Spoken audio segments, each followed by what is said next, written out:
Chapter 845. The latest chapter of this book is not finished yet. For more exciting content, please scan the QR code below to download the app. Novels are updated faster. Millions of novels are free to read. Novels that can't be found online are all available here. The spear pierced into the carriage and into the man's sleeve. Was he hurt or not? Gu Jiao frowned.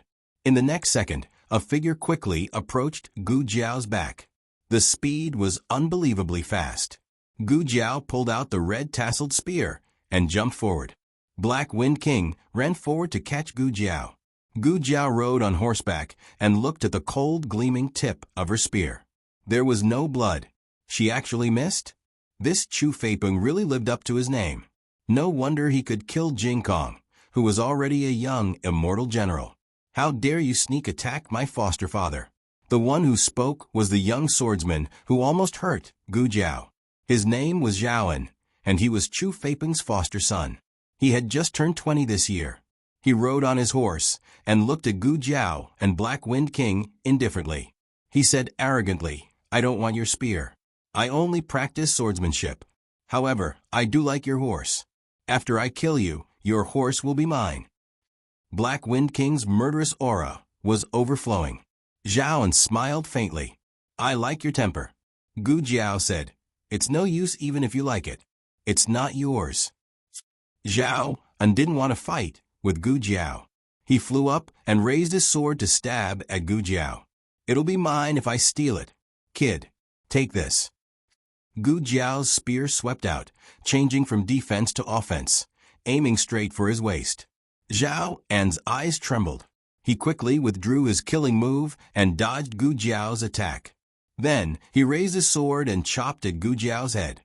He wanted to take the Black Wind King for himself. So naturally, he didn't want to hurt the Black Wind King.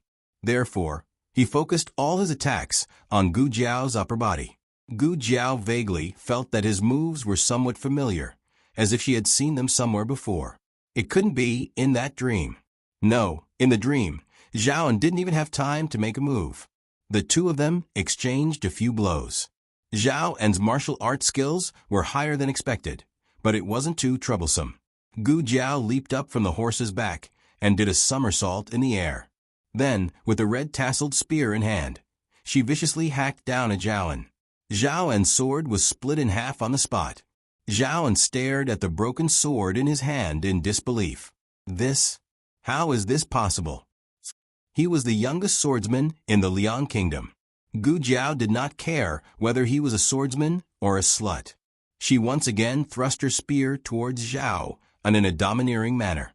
Someone in the carriage shot out a dart, and it hit the tip of Gu Jiao's spear. The strong internal energy shook off the tip of the spear, but the internal energy did not stop there. Instead, it vibrated along the body of the red-tasseled spear, causing Gu Jiao's arms to feel slightly numb. Her upper body was almost unable to exert any strength. However, if she thought that she could let Zhaoan go just like that, then she was too naive. Gu Jiao looked at the broken sword on the ground.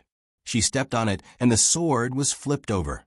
Gu Jiao used the back of her foot to kick the sword fiercely. The blade of the sword flew towards Zhaoan's back. With a blood-curdling scream, Zhaoan was stabbed by the sword, and his body fell forward in front of the carriage. He spat out blood and struggled to reach out to the carriage. "Godfather," a faint male voice came from the carriage. "Are you still not going to make a move? If you continue to watch the battle, the alliance will fall apart." Gu Jiao held the red-tasseled spear in her hand tightly. Who was Chu Feipeng talking to? Just as this thought flashed through her mind, 3 figures flew out from the tent at the back. This aura, this movement skill in Hun. No, and Hun had already been killed by Long Yi. Moreover, and Hun could not have become 3 people. Then there was only one answer. These 3 were from the same sect as in Hun and Long Yi. Gu Jiao finally understood why Zhaoan's swordsmanship looked so familiar. In fact, it was not a swordsmanship, but a movement skill used in battle. It was almost the same as in Hun's. However, Zhaoan was not as strong as in Hun. These 3 were different. Once they appeared, they gave Gu Jiao a deep sense of oppression. When she was in Zhao country, Gu Jiao judged experts as serious. Now it was in Han. These three swordsmen were all close to in Han's strength. Although they were not stronger, if the three of them worked together, they would be stronger than in Han. The situation was a little troublesome. On the other side, the Black Wind Cavalry was also fighting with all their strength. The war drums were beating, and the sounds of killing shook the sky. The guards on the city tower watched as the Black Wind Cavalry bathed in blood for the people of Chuyang City. But they could not do anything. These dangers should have been borne by them. But now, the Black Wind Cavalry was shouldering all of them. At first, a considerable number of them were watching the battle with the mentality of taking revenge for the Black Wind Cavalry sacrifice. However, as the battle continued, everyone was moved.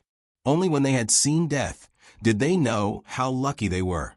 The Black Wind Cavalry fought with them and killed their companions. However, at the same time, the Black Wind Cavalry replaced them to fight. Blood flowed like a river from them to the Black Wind Cavalry. Another Black Wind Cavalry fell under the siege of the Liang country's army. A guard stepped forward and punched the city wall. Damn it. He turned his head and looked at the general beside him. General G. Let's go down and fight. Another guard gritted his teeth and said, Yes. General G. There are too many soldiers in the Liang country's army. If this continues, the Black Wind Cavalry will not be able to hold on. General G clenched his fist and said sternly, Everyone stay here and wait for orders. All the guards said in unison, General. General G said with a complicated expression, This is a military order. Did he not want to fight? Did he not want to drive the Liang country out of the Great Yin? He wanted to do that even in his dreams. However, they could not mess up the plan. They had to preserve their strength. Once their defense was reduced to a certain extent, the Han family and the Jin country's army would immediately attack Chuyang City. They were not afraid of death. They could not die. They could not be impulsive and let the Black Wind Cavalry sacrifice themselves in vain. Chung Fugui's eyes were red from killing. His body was already covered with cuts and bruises, but he forced himself not to fall. The attack was divided into 4 groups: left, right, middle, and rear. The first 3 groups were responsible for killing. Once a large number of Black Wind Cavalry fell, the rear group would immediately replace them. On the long street in the city, the soldiers of the garrison camp moved forward step by step. This meant that more and more of their comrades on the front line had lost their ability to fight. They were eager to fight, but they did not want to be the ones to die in such a situation. Everyone's eyes turned red when they saw their companions being carried back by the medical officers in one piece and covered in blood. The medical officers hurriedly carried the injured soldiers back to the nearby tents. The leading medical officer said, Also, call a few more people. You two don't have to go. There were 2 unwritten rules in the 6 states. When 2 armies fought, 1 was not to kill the envoys, and 2 was not to kill the medical officers. Even so, being accidentally injured was still a common thing. The 2 medical officers, who had slightly cut their arms, said in unison, We are fine. The 2 of them, indeed, only had superficial wounds. Moreover, they did not have enough manpower, so the chief medical officer had to allow them to continue to the battlefield. Gu Jiao was surrounded by 3 swordsmen. Don't touch that horse. The man in the carriage said lightly, Don't worry, we will only kill him. The middle-aged man with a white face and no beard held a long sword. He looked at Gu Jiao and said, Kid, to let you know why you are going to die, I am Zhang Shan. These 2 are twins. One is called Li Qi and the other is Li Quan. They were actually speaking the language of the Yan Kingdom, but there were some accents from other countries. Gu Jiao looked at the 3 without fear. I am not interested in your names. Tell me where you are from. The middle-aged man took in Gu Jiao's reaction and suddenly felt some admiration. Kid, you have guts. If you want to be my disciple, I can make the decision to spare your life today. However, you will not be able to return to the Black Wind Cavalry. Gu Jiao said lightly, How about this? Kneel down and call me grandfather, and I will consider not taking your life." The middle-aged man's face darkened. "You are about to die, and you still dare to talk nonsense." "Li Qi, Li Quan, no need to talk nonsense with him. Kill him." The twins held their swords and slashed at Gu Jiao. The twins had a better tacit understanding than ordinary people. In addition, their movement techniques were extremely fast, and every move was fatal. For a moment, it was difficult for Gu Jiao to use the Xianyuan family's spear techniques. The Black Wind King wanted to fight alongside Gu Jiao, but the middle-aged man stopped him. The Black Wind King did not say anything and charged at him. The man in the carriage slowly took a sip of tea. "Remember, don't hurt it." How troublesome. The middle-aged man impatiently retracted his killing move and changed to dodging. The Black Wind King was more difficult to deal with than he thought. He could tell that the horse was an old one, but he did not understand how it could still release such explosive power and combat power. After dodging a few times, he got tired of dodging and called a group of soldiers. The soldiers formed a shield formation and trapped the Black Wind King in the middle. The Black Wind King's head was bleeding from the hard shields. Gu Jiao used the red-tasseled spear to block the twin swords and said to the Black Wind King, "Boss, don't move." The Black Wind King seemed to sense something and suddenly stopped moving. He stared at Gu Jiao without blinking. The middle-aged swordsman also joined the battle. Gu Jiao, who had only recovered half of her strength, was not a match for the three of them. Then there was only one way. She did not completely lose her mind after losing control last time. Perhaps it was because she dealt with it quickly enough, or perhaps it was because the blood energy was not dense enough. Now on the battlefield, the blood energy almost filled the air. Every pore of her body could feel the temptation of the blood energy. Perhaps this would be an irreversible loss of control that would be more serious than any other time in the past. She would fight to the last drop of her strength. There was no way out. The Black Wind Cavalry fell one by one. The sacrifices were too great. She wanted to kill them all. She wanted to kill Chu Feiping and end this battle. The middle-aged man frowned at Gu Jiao. "What is this kid trying to do? Is he dying?" Li Qi of the twins asked. Li Quan sneered, "I'll go kill him." "Not good. Get out of the way." The middle-aged man shouted as he hurriedly retreated more than 10 steps. Unfortunately, his warning was a step too late. The youth threw something away, and the aura around him suddenly increased. Li Quan's sword slashed at the youth's shoulder. The youth did not dodge, and instead caught Li Quan's sword with his bare hands. The youth's eyes suddenly emitted a chilling, murderous aura. The youth's fingers snapped and broke Li Quan's sword. Li Quan's expression changed. He wanted to pull out his sword and escape, but the youth's spear pierced through his heart. This murderous aura. The middle-aged man's expression became serious. "Little brother." Li Qi saw that his little brother had died under Gu Jiao's spear. His heart was filled with anger as he charged towards Gu Jiao. A complicated look flashed past the middle-aged man's eyes. He looked deeply at Gu Jiao and brandished his sword. Coordinating with Li Qi's attack, they attacked Gu Jiao from the front and back. Gu Jiao had no way to escape. Although one of the twins was missing, the combined strength of the two was still higher than in Hun. Gu Jiao had only lost control at 50% of her power. It was still quite difficult for her to deal with the two of them. After a few rounds, the three of them had suffered serious injuries. The other twin was the most seriously injured and had lost his ability to fight. The middle-aged man looked at his fallen twin and was even more puzzled. Even Hun could not injure them to this extent. Actually, Gu Jiao's situation was not optimistic. She was exhausted. She had killed so many death warriors and then fought with Zhaoan. After that, it was the three of them. The middle-aged man held his bleeding chest and gritted his teeth as he looked at the carriage. Chu Feiping. "If this goes on, we will all die." In the carriage, Chu Feiping sighed lightly. The three experts of the sword hut cannot deal with a 16 or 17-year-old kid. The strength of the sword hut is only SOSO. The middle-aged man clenched his fists in humiliation. Chu Feiping. Chu Feiping's wide sleeves moved and he flashed out of the carriage. His figure was unbelievably fast. In the blink of an eye, he was in front of Gu Jiao. Gu Jiao stabbed with her spear. She had clearly aimed. But did she miss again? Chu Feiping's strength was too terrifying. Chu Feiping looked coldly at the youth who was filled with killing intent. So what if he was a young god of death? He, Chu Feiping, was born to kill gods. Chu Feiping stretched out his hand and grabbed Gu Jiao's neck. He only needed to twist gently, and his head would fall to the ground. Swoosh! An arrow pierced through the air like lightning.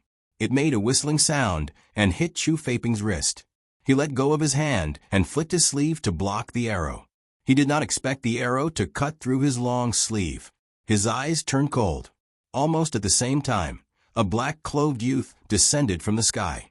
Taking advantage of his unpreparedness, he carried Gu Jiao away. Chu Feiping felt a strong killing intent coming from behind him.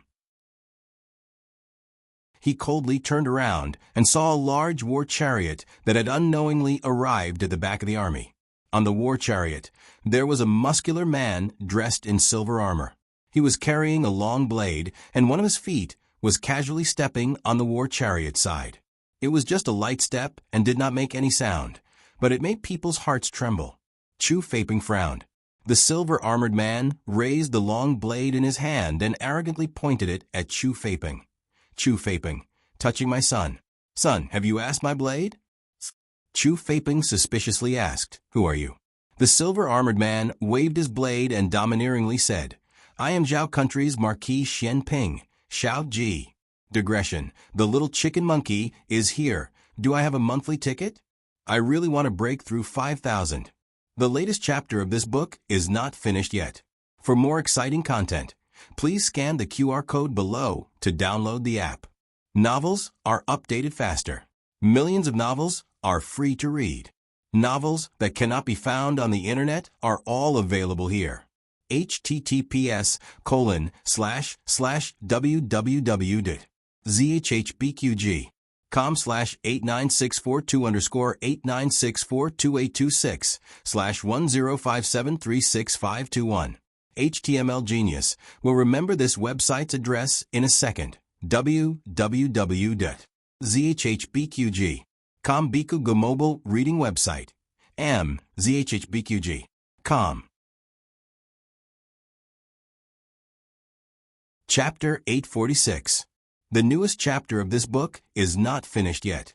For more exciting content, please scan the QR code below to download the app. Novels are updated even faster. Millions of novels are free to read. Novels with content that can't be found online are all available here. Xiao Ji. Chu Feiping clenched his fists and furrowed his brows. He looked up at Marquis Xianping standing high on the chariot. The country of Zhao was only a lower country and could not enter the eyes of a higher country. However, Chu Feiping had heard of this name before. A man who was on the beauty rankings of the 6 countries had even pushed down the princess of the country of Liang. As a man, he did not pay attention to this kind of thing. However, his sister was an imperial concubine, and he could hear her chatter every time he entered the palace. In addition, he heard that this person did not have a good reputation. He was arrogant and extremely shameless. Those who had fought with him all had headaches over this person. Chu Feiping formed an initial impression of Marquis Xianping based on the information he had heard in the past. That was an embroidered pillow that liked to play tricks. As he thought about it, Chu Feiping did not feel much fear towards Marquis Xianping, who came on the chariot. However, it was very strange. Didn't the army of the country of Zhao go to Chishui to attack the navy of the country of Yan? Why did Marquis Xianping come to Yengei Pass? Also, the chariot under his feet looked a bit familiar. Marquis Xianping, and I stole it from the camp of the country of Liang in the valley. Chu Feiping temporarily put aside his doubts and looked lightly at Marquis Xianping. It seems that you recognize this general. Chu Feiping could speak the language of the country of Zhao. Marquis Xianping curled his lips. If you want to fight, you have to figure out which chicken you want to kill and which dog you want to kill. Chu Feiping's face darkened. Marquis Xianping, you are impudent. He was only a marquis of a lower country and dared to look down on him, a general of a higher country. Marquis Xianping looked down at him and pointed his long sword. He said arrogantly, "Who do you think you are to control whether this marquis is impudent or not?" Chu Feiping's status as a higher country was greatly challenged. To be honest, the relationship between the state of Liang and the state of Zhao was not too bad these years. The three major states all had their own tributes. For example, the state of Zhao tributes the state of Liang, the state of Zhao tributes the state of Yan, and the state of Chun tributes the state of Jin. Just last year, their country of Liang's prince, Yu, went on a diplomatic trip to the country of Zhao. It seemed that the negotiations went well. After Prince Yu returned to the capital, he put in a lot of good words for Zhao. Thinking of this, Chu Feiping temporarily suppressed the surging anger in his heart. Marquis Xianping, are you mistaken? The target you are attacking is the Dark Wind Cavalry of Great Yan, not the army of the state of Liang. Marquis Xianping curled his lips into a smile. I didn't make a mistake. The person I want to beat is you, you bastard. You. Chu Feiping was enraged. He was not a person who was easily angered. On the contrary, his temperament was very steady and calm. However, Marquis Xianping had the ability to anger people to the point that Buddha was born and Buddha ascended to the heavens. At this moment, the young man in black carried the commander of the Black Wind Cavalry onto the chariot. Chu Feiping's mind suddenly flashed with the words Marquis Xianping had just said. His son. Chu Feiping said coldly, Marquis Xianping, take off his helmet and look clearly. He is the commander of Great Yan's Black Wind Cavalry, not your son. If it was a misunderstanding caused by the wrong person, then there was no need. Marquis Xianping touched Gu Jiao's helmet again and again, causing Gu Jiao to roll her eyes at him. You're awake? He said with a smile. Chang Jing had already found the protective talisman she had thrown away and put it back on her. The killing intent in her body slowly calmed down. However, her exhausted body fell into a state of great weakness. Marquis Xianping played with her helmet like he was playing with a doll. Her face was dark and she did not want to say a word. This was definitely not an interaction between strangers. Chu Feiping's heart surged with an ominous premonition. Could it be that you? Marquis Xianping took back his dirty hand and looked at Chu Feiping. He pointed at Gu Jiao and said, What's his name? Chu Feiping, Xiao Lulang. Marquis Xianping's lips curled. What's mine? Xiao Ji. Xiao Lulang Xiao Ji. Yes, I heard that this little commander came from Zhao country. So he and Marquis Xianping were really father and son. Hey, are you done being arrogant up there? Can we not push it anymore? The chariot is very heavy.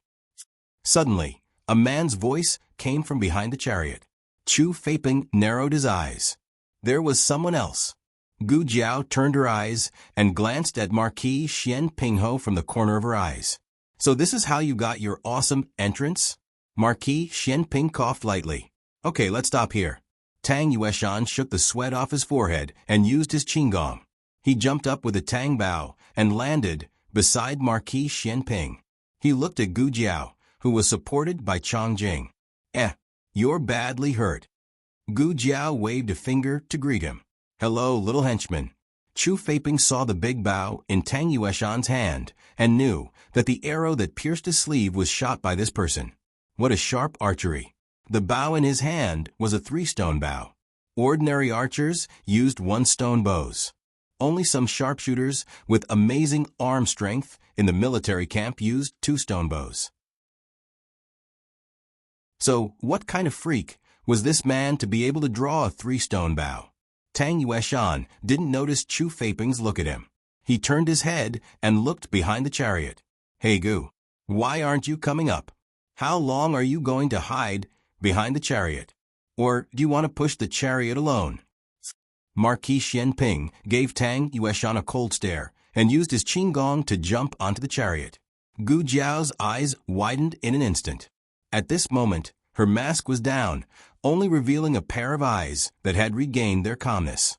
She blinked and somehow found the strength to pull out a small notebook and a charcoal pencil from her armor. She wrote crookedly, "Brother, long time no see." This action exhausted Gu Jiao's last bit of strength. After she finished writing, her head tilted, her hands dropped, and she fainted. Marquis Xian Ping's breath was stuck in his throat. Tang Yueshan checked Gu Jiao's breath. She was still breathing. He turned to Chu Feiping. "This is the guy who hurt Xiaoya. Lulang? He has some skills. Who's going to fight him?" Marquis Xianping had seen the fight from afar. This general of the Liang Kingdom was extraordinary in martial arts. They must not underestimate him. Together. Marquis Xianping said seriously. As soon as he finished speaking, Song Kai arrived with a group of masters. "It seems that we can't fight together." Tang Yueshan stretched his neck and drew the big bow in his hand. "Leave these people to me." He occupied the commanding position and was perfect for shooting masters. Chang Jing. Marquis Xianping gave the boy in black a look. Chang Jing walked to Marquis Xianping and stuffed the unconscious Gu Jiao into his hands. Marquis Xianping trembled. "What are you doing?" "I'm going to kill someone," Chang Jing said expressionlessly. She pulled out the long sword on her back and stabbed at Chu Feiping. Marquis Xianping looked at Gu Jiao lying on his arms. His whole body stiffened. His arms were stretched out as if he couldn't wait to send her far away. Marquis Xianping. "What? Take this girl away." He didn't care about this stinky girl. She didn't want to be the daughter of a marquis and came all the way to the Yan Kingdom. She even learned to fight like a man. Now she had a taste of her own medicine. Did she think the battlefield was a good place? Blood flowed like a river and corpses were everywhere. She could lose her life at any time. With a loud bang, Chu Feiping and Chang Jing began to fight fiercely. The commotion caused by their fight was so great that Chu Feiping sent a rock flying with a palm strike. The stone flew straight at Gu Jiao. Marquis Xianping gritted his teeth. He held Gu Jiao with one hand and picked up the shield on the ground with the other to block the flying stone. Song Kai didn't stay idle either. Seeing the masters dying one by one under Tang Yueshan's arrows, he also sent out his own archers. The rain of arrows covered the sky and covered the earth as they came at them. Marquis Xianping knelt on one knee. He was very disgusted, but had no choice but to use the shield to protect Gu Jiao in his arms. The arrows hit the hard shield. Fortunately, the shield was specially made in the Liang Kingdom. It was incomparably strong and durable. If it were the shield of the Zhao Kingdom, it would have been shot into a sieve. Even so, it wasn't easy for him to block so many arrows all by himself, okay? Marquis Xianping. "You do something." Marquis Xianping suddenly sensed something. He turned his head and saw that Marquis Xianping had circled behind him and was squatting on the ground to dodge the arrows. Marquis Xianping, can you be a little more shameless? Chu Feiping and Chang Jing exchanged more than 10 moves, but still couldn't finish off the young Chang Jing. Chu Feiping unsheathed the sword at his waist. "These days, there aren't many young people who can force me to use my sword. Kid, you and Xiao Lulang are the same. Both of you have made me look at you in a new light. Unfortunately, you are loyal to the wrong person. With your ability, if you are willing to pledge allegiance to me, I will give you a bright future." Chang Jing thought for a while and said to Chu Feiping, "Dream on." Chu Feiping choked. This was the nonsense that little Jingkong had learned from soup porridge, and then it was learned by Chang Jing. Chu Feiping said coldly, "Kid, it seems that you refuse a toast only to be forced to drink a forfeit. Very well, this general will kill you first, then kill the rest of them. Next, this general is going to be serious. You better be careful." Chu Feiping's reputation was not undeserved. Back then, he was as famous as Gong Sun Yu and Xian Yuancheng. He once challenged Xian Yuan Li alone and successfully lasted more than 100 moves. Even Xian Yuan Li couldn't help but praise his swordsmanship. Chang Jing's swordsmanship was mainly fast, and his was known for its dominance. In the first move, Chang Jing's arm was numb. In the second move, Chang Jing's meridians were shattered. In the third move, Chang Jing's weapons were all broken. Chong Jing looked at Chu Feiping and then at the bare sword hilt in his hand. He frowned and rushed back to the chariot. I can't beat him. The rain of arrows had been suppressed by Tang Yueshan, so the chariot was safe for the time being. Stay here, Marquis Xianping said to Chong Jing, then jumped off the chariot with his long saber.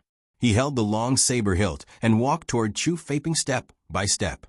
The frivolous aura on his body was rapidly fading away, and in its place was an overbearing, murderous aura that made people tremble in fear.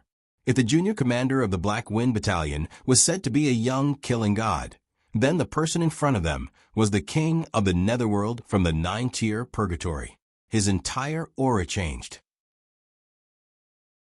His footsteps silently stepped on the sand, but it also seemed to be stepping on everyone's hearts. Everyone's heart sank.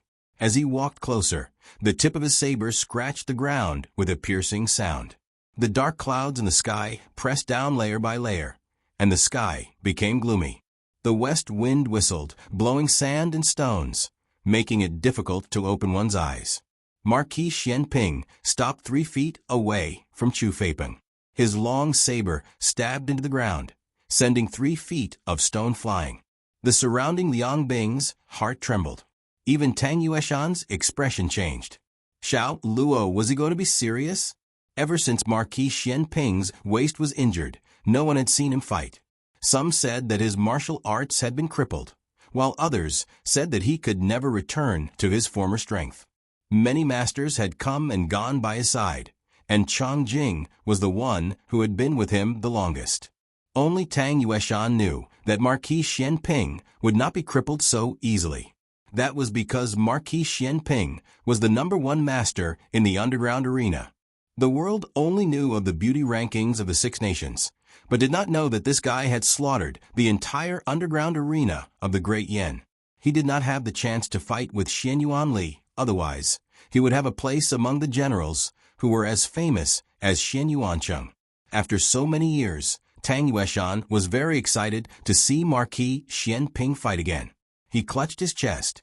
My heart is beating faster because of a man, Marquis Xianping said calmly. I haven't fought personally for many years. Chu Feiping, you are very lucky. Chu Feiping looked at him with disdain. You have to hide behind your comrades when facing a rain of arrows. Don't embarrass yourself in front of me. Is that so? Marquis Xianping curled his right lip. I'll let you have 3 moves.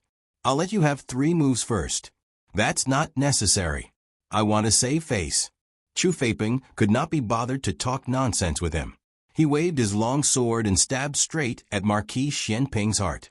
A battle between masters did not require fancy moves. As long as it was fast, ruthless, and accurate enough, it would be a hit. Chu Feiping was very confident in his swordsmanship, but he did not expect his sword to slash past Marquis Xianping's waist.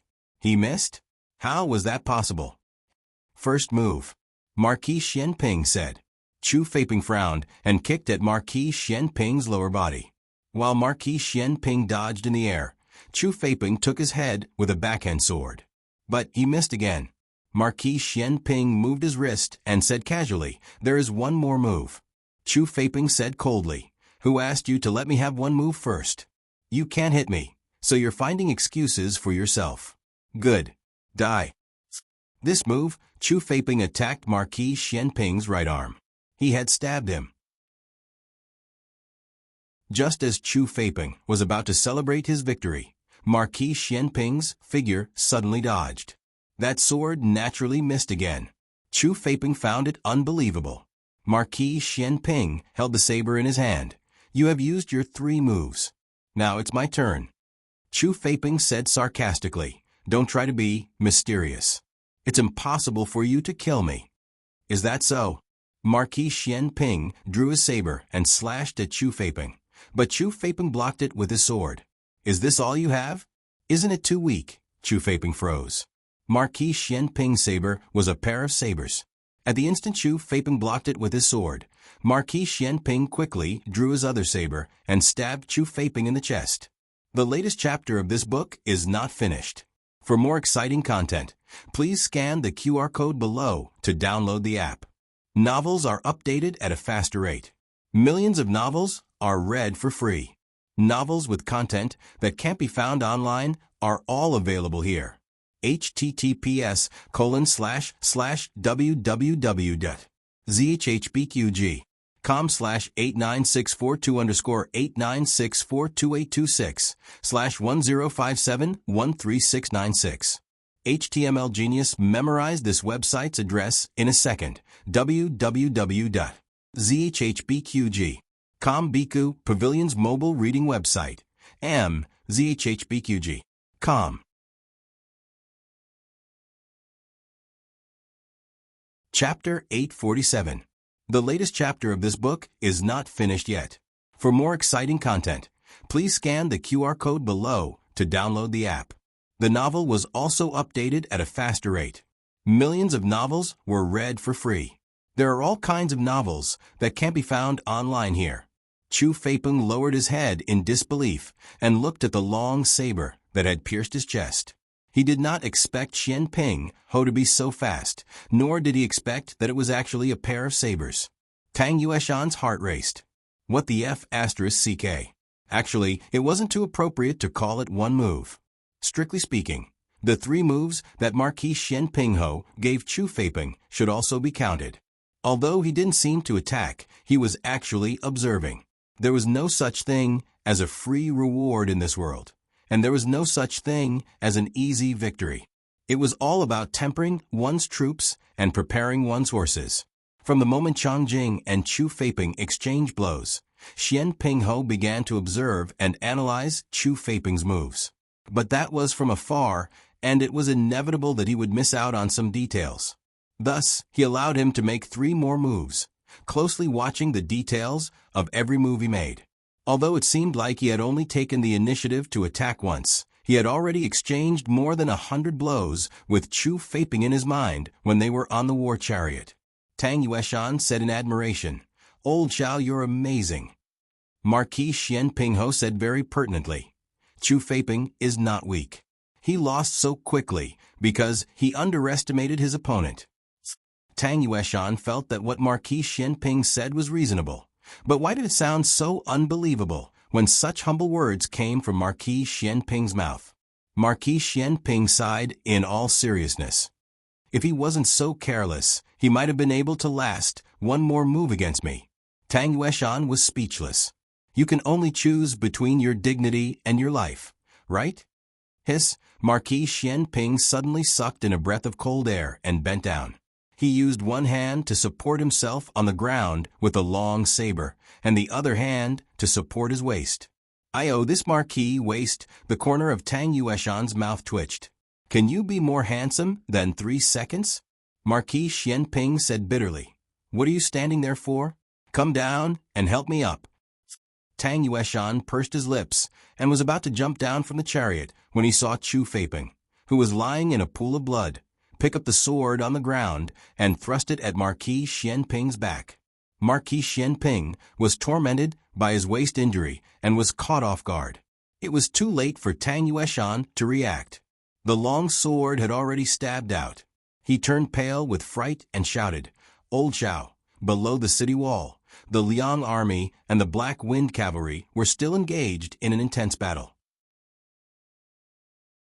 The left wing of the Black Wind cavalry suffered the heaviest casualties. Cavalry and war horses constantly fell, but new war horses and cavalry were constantly replenished. After Tong Zhong escorted Gu Jiao to the rear of the Liang Kingdom's army, he immediately rushed back, but he was still unable to turn the tide. He had been stabbed 3 times, twice in his left leg and once in his abdomen. Even his armor had been pierced through. Judging from the situation of the battle between the 2 armies, the Liang Kingdom's army had suffered more losses. However, the Liang Kingdom's army also had more people. Even if the ratio was 3-1, the Liang Kingdom's army would still be the last to survive. Tong Zhong swung his sword at another Liang soldier. Unfortunately, he had used up all his strength, and this sword strike did not cause any damage to his opponent. The other party only staggered for a moment before immediately charging at Tong Zhong. Tong Zhong did not have the strength to dodge this sword. He was very clear that he could not even pick up the sword. He was going to die. Junior Commander, I may have to go first. I have misunderstood you in the past. Please don't blame me. You have to live well and lead the Black Wind Cavalry to win this battle. In the next life, we will fight side by side. Tong Zhong fell to the ground. However, the Liang Kingdom's soldier did not stab him. Mu Qingchen killed him with a single strike. Mu Qingchen helped Tong Zhong to his feet, and while protecting Tong Zhong, he fought his way out. The once spotless first young master of Xingdu was now covered in the blood of the enemy. Every move he made was a killing move. He did not give the enemy any chance to survive. In just a few days, the cruel battlefield had taught him a profound truth. Mercy to the enemy was cruelty to the companions. Cheng Fugui and Li Jin's situation wasn't very good either. Cheng Fugui had been injured before, and although he had recovered, the strength in his left arm was still a lot weaker than before after 100 days of recovery. The Middle Army had already been fighting with the right wing. Cheng Fugui and Li Jin were guarding each other. Cheng Fugui gasped, "The vanguard can't hold on much longer." Li Jin swallowed his saliva and said with difficulty, "The vanguard can't hold on much longer. If the Liang Kingdom's army did not retreat, the Black Wind Cavalry would really be finished." Li Jin said, "Junior Commander went to assassinate the Liang Kingdom's general. I hope she can succeed," Cheng Fugui said, "but it has been so long." Cheng Fugui did not finish his words, but the two of them knew. They saw with their own eyes that Tong Zhong escorted Gu Jiao to the back of the Liang Kingdom's army. It had been half an hour since then. It would not take that long to assassinate a person, unless Junior Commander was in trouble. Or even worse, the Junior Commander had been killed instead. The two of them clenched the spears in their hands, thinking that the fierce and cute Junior Commander might die in the hands of the Liang Kingdom's bastards. Their hearts burned with a raging fire. Kill. Kill these King bastards. While the two of them were fighting, a low bugle sounded from the back of the Liang Kingdom's army. This was the bugle call to attack. The Liang Kingdom's army was going to attack. Junior Commander was killed. Woo! Another bugle call sounded. Wait, no, this was not an attack. It was a retreat. The Liang Kingdom's army was retreating. Ha ha ha. Accompanied by wild laughter, a man wearing the Yin Kingdom's armor rushed out from the Liang Kingdom's army with a bloody head in his hand. Chu Feiping's head is here. Your Liang Kingdom's general was killed. The Yin Kingdom's reinforcements are here. Bastards from the Liang Kingdom, give me your life. It was Tang Yueshan. The Liang Kingdom's army was in chaos. They even panicked when they retreated. The Black Wind Cavalry, who were already at the end of their rope, suddenly became energetic. The Imperial Court's reinforcements were finally here. The Liang Kingdom's general was finally dead. The Liang Kingdom's army was leaderless. If they did not kill now, when would they? Cheng Fugui shouted at the top of his lungs. He raised the spear in his hand and shouted, "Bastards from the Liang Kingdom killed so many of our Black Wind Cavalry. You want to escape? Not so easy. Brothers, charge for me. Kill them all." Since the Imperial Court's army was here, the garrison camp did not need to be a reserve force anymore. Li Jin ordered his subordinates, "Go and tell General Zhou and General Zhang that the garrison camp will join the battle. Kill the bastards from the Liang Kingdom." Yes. What followed was a full-scale revenge by the Black Wind Cavalry. Of the 80,000 Liang Kingdom's army that attacked the city, less than 30,000 managed to escape safely. However, when the Black Wind Cavalry reached the rear, they did not find any trace of the Imperial Court's army. There was only a chariot that was destroyed by the fleeing Liang Kingdom's army, and 3 dusty men sitting cross-legged on the roadside, old, middle-aged, and young. Next to the old man was their young commander, and next to the young man was a Liang Kingdom soldier of unknown identity. The Black Wind King was next to the young commander, sniffing the young commander's breath from time to time.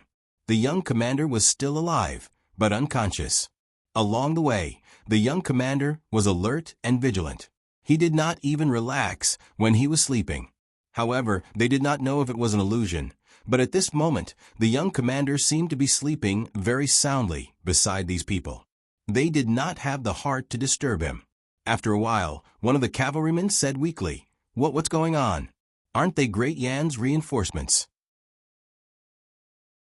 "Don't tell me the Great Yan's reinforcements that the lunatic was talking about are these guys? It's so fun to kill them. Liang bastards. Don't run away. Keep fighting with your grandfather." Everyone was speechless. "Ugh, that lunatic is here." Tang Yueshan jumped off his horse. He was riding a Black Wind cavalry, and he felt so good. He looked at Marquis Xian Pingho and the other two in confusion. Old Xiao, Old Gu, Changjing, what happened to you guys?" The three of them were expressionless and spat out a mouthful of dust. The Liang Kingdom's army had scattered and fled. There was a lot of dust on the roadside. The Liang soldier lying on the ground was Chu Feiping. The head in Tang Yueshan's hand was not Chu Feiping's head, but a Liang soldier's. It was so bloody that it could not be recognized. In addition, he was the one who blew the horn to retreat. Just now, Chu Feiping faked his death and attacked Marquis Xian Pingho. To be honest, even Tang Yueshan thought that Marquis Xian Pingho would not survive. No one expected that Marquis Xian Pingho would strike Chu Feiping's sword with a frenzied saber. Marquis Xian Pingho's murderous aura was like a rainbow. He stepped on Chu Feiping's bleeding chest. He looked at Chu Feiping coldly. His unfathomable eyes were like a bottomless abyss. "Chu Feiping, you're not enough to sneak attack me." Tang Yueshan was sure that Marquis Xian Pingho's waist injury was not faked. He was also sure that Marquis Xian Pingho had let down his guard. He could only say that Marquis Xian Pingho's reaction was so fast that it was beyond the limit of ordinary masters. He was able to fight his way from the underground arena of Zhao Kingdom to Yan Kingdom. He was the number one of the lower kingdoms and defeated the number one of the higher kingdoms. He did not rely on luck, but on his strength. However, he hid his real identity and appearance in the underground arena. The only time he lost his mask on the street was when the artist upstairs saw him. Since then, he set a precedent for men to be on the beauty list of the 6 kingdoms. Let him think. Who knocked off old Zhao's mask? It seemed to be a woman called something Yen. The latest chapter of this book is not finished yet. For more exciting content, please scan the QR code below to download the app. Novels are updated faster and more complete. Millions of novels are free to read. Novels with connotations that you can't find on the internet are all available here. https://www.zhbqg.com/89642_89642826/1057132449.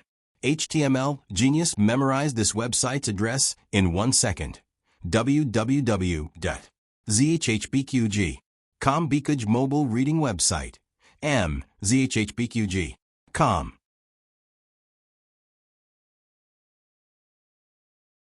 Chapter 848. The latest chapter of this book is not finished yet. For more wonderful content, please scan the QR code below to download the app. Novels are updated faster. Millions of novels are free to read. Novels that can't be found on the internet are all available here. Mang Mountain, where the Imperial Army was stationed. The heavy rain lasted for 3 days and 3 nights, which destroyed the road ahead. The soldiers braved the rain for 2 days, but they still couldn't completely clear the road. In a tent lit by candles, a little palace maid dressed as a manservant, Huan came in with a plate of fresh wild fruits. "Your Highness, this is the fruit that I just picked. Please have a taste." Shangguan Yan lightly said, "I have no appetite, you can eat it yourself. But these are specially prepared for your Highness." "This slave's hand is scratched," Huan said while showing the wound on her hand. After getting along with each other these days, Huan had already grasped the temperament of the Crown Princess. The Crown Princess was not blindly amenable to coaxing but not coercion. As long as she acted pitiful to her, it generally wouldn't be too difficult. Shangguan Yan looked at her red and swollen hand and sighed. "Put it on the table." Huan happily put the fruit on the small table. Shangguan Yan picked up a red fruit and thought of the 3 children in different places. She didn't know how they were doing. Your Highness, General Wang wants to see you. A guard's voice came from outside the tent. Come in, Shang Guanyan said. Huaner sensibly pushed behind the screen and began to tidy up Shang Guanyan's clothes. Your Highness, Yi Qing wants to see you. Yi Qing's voice also came from outside the tent. Come in, Shang Guanyan said. Wang Man and Yi Qing entered the tent together. Yi Qing didn't go with the army. He was ordered by the state preceptor to transport medicinal materials to the front line. He set off a few days later because the imperial army was delayed by the heavy rain in Mang Mountain, which allowed him to catch up. Wang Man had always looked down on the charlatans of the state preceptor hall. He didn't look at Yi Qing at all. Yi Qing didn't care and respectfully saluted Shang Guanyan. Your Highness. Shang Guanyan looked at the two and said, Why did you come to see me? Yi Qing, as a junior, no matter what Wang Man's attitude was, he still abided by his duty and showed the etiquette of the state preceptor hall. He motioned for Wang Man to speak first. Wang Man didn't stand on ceremony with him. He straightened his back and said, I'm here to report to the crown princess that the road has been cleared. We can depart tomorrow morning. Shang Guanyan secretly breathed a sigh of relief. Finally, we can set off. The soldiers have worked hard. We have stayed here for a few days and delayed our journey to Chuyang. I wonder how the Black Wind Cavalry is doing. Before the heavy rain washed away the roads, the scouts sent back the news that the Black Wind Cavalry had taken back Chuyang City. However, what followed was the news that the Liang Kingdom's army was going to attack Chuyang City. Wang Man coldly snorted and said, The Black Wind Cavalry is not good at defending a city. Moreover, we still have to defend against the tens of thousands of rebels in the city. In my humble opinion, Chuyang City will most likely fall. A child is a child, too soft-hearted.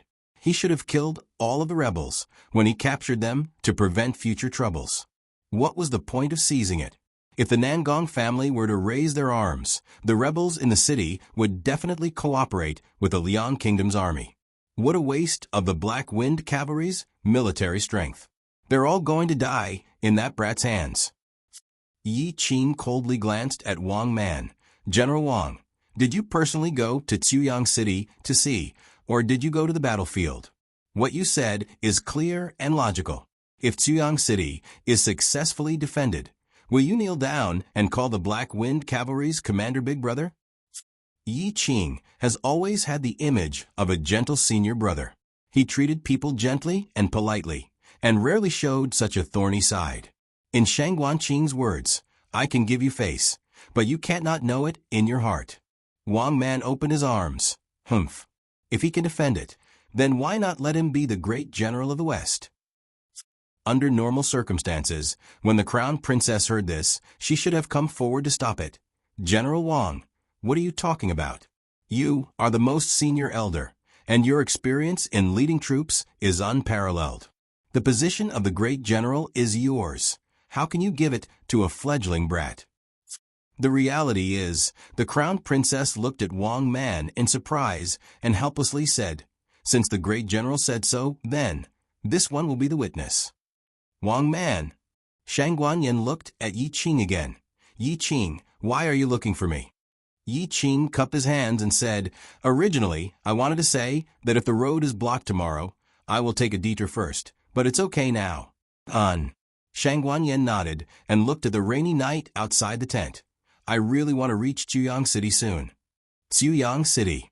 After a big battle, the north gate was full of devastation. The city's defenders were cleaning up the mess at the scene. The medical officers and soldiers evacuated the wounded soldiers from the scene. At the city gate, a medical officer and a city's defender were carrying a wounded soldier covered with blood on a stretcher. Suddenly, the medical officer's footsteps stepped on the corpse on the ground. He staggered and the stretcher was tilted. The medical officer was shocked. This was a patient with a serious fracture. He couldn't fall again, otherwise he would die. A large and powerful hand held the stretcher firmly.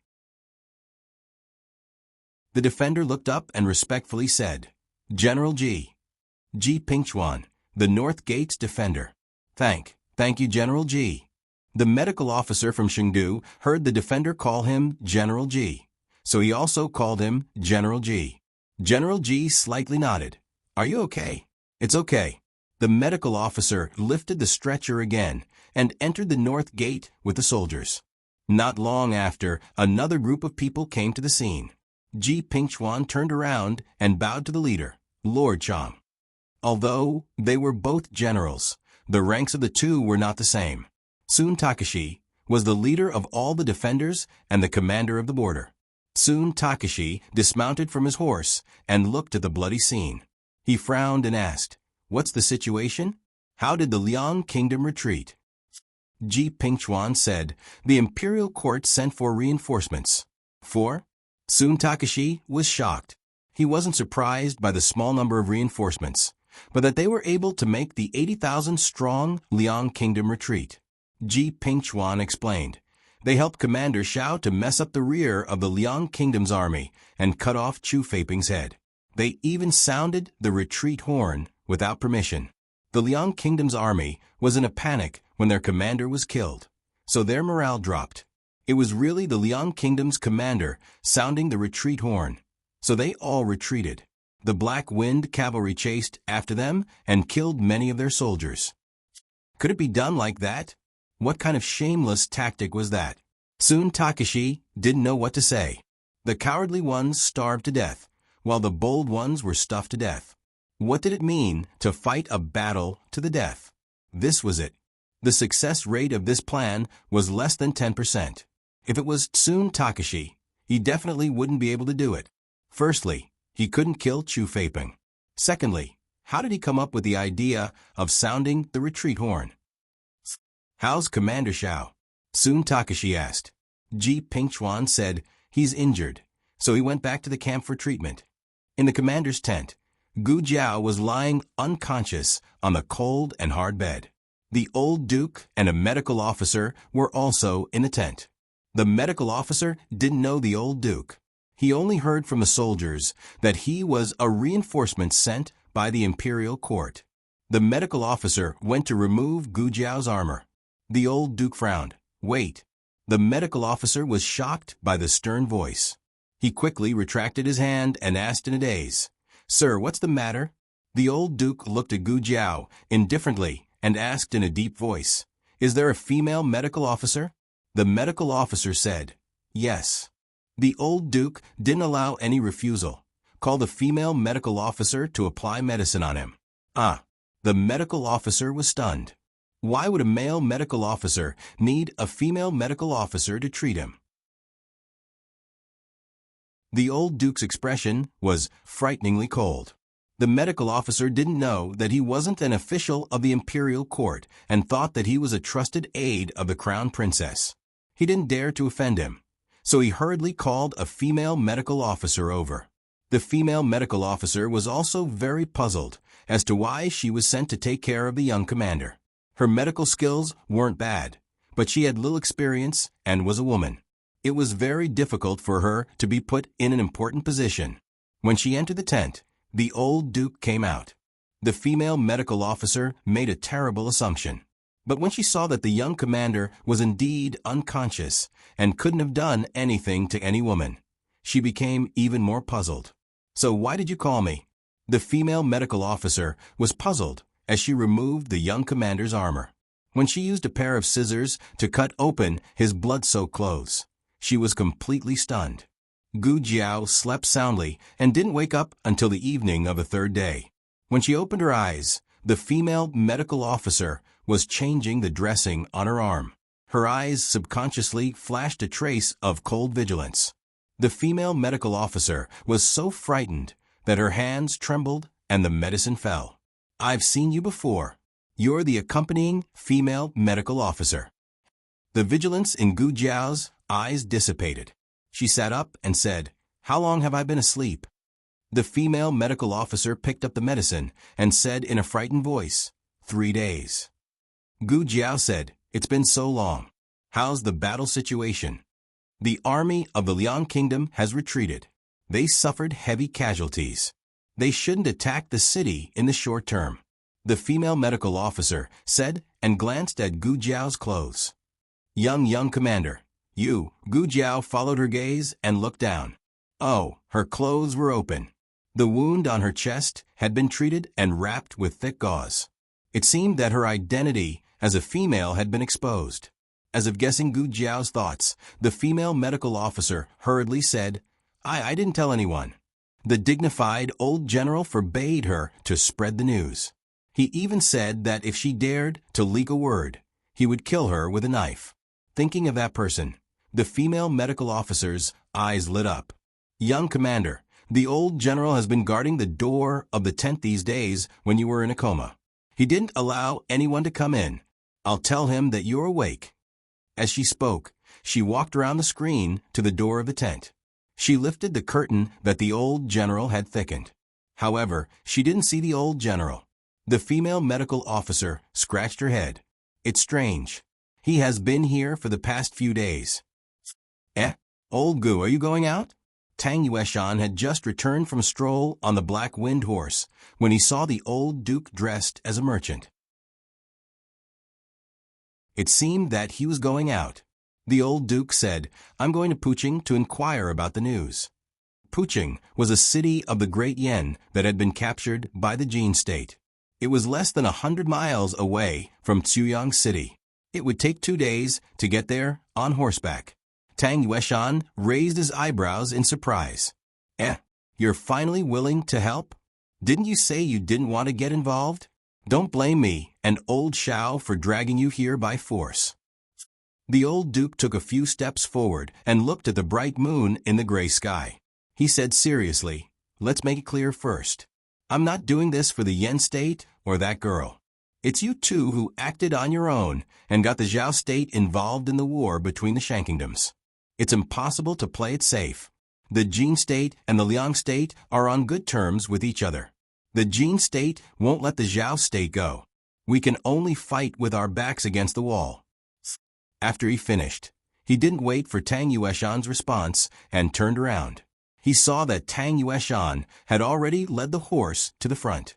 The old duke clenched his fists so hard that his knuckles cracked.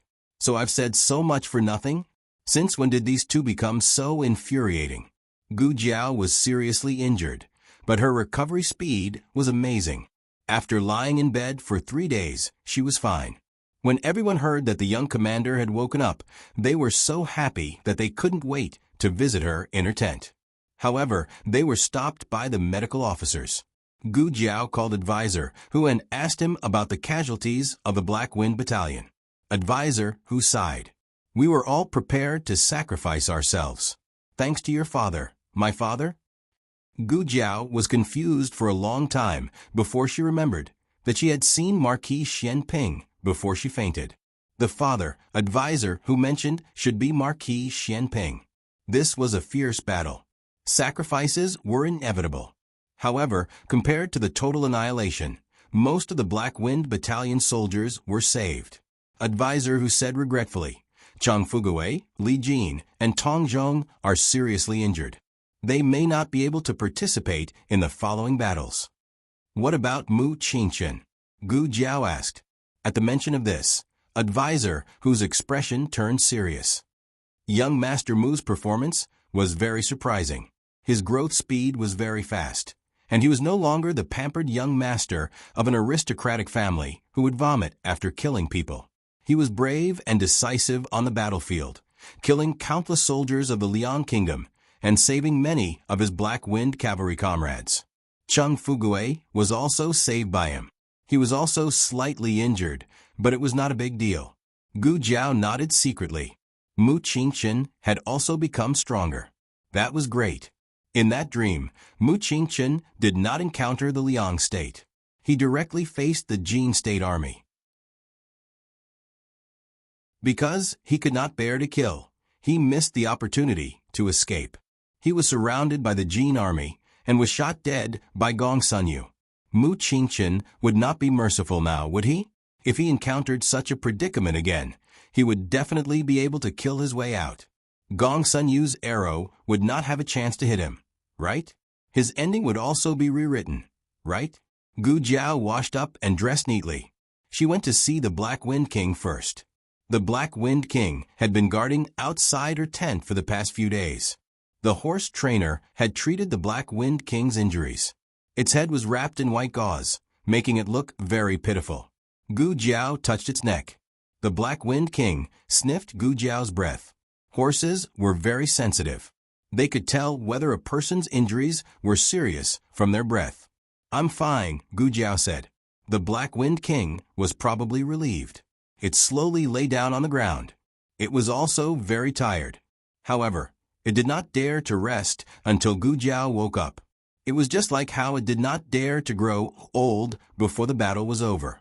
Gu Jiao stayed by its side and gently stroked its mane. She waited until it fell asleep before going to the tent next door.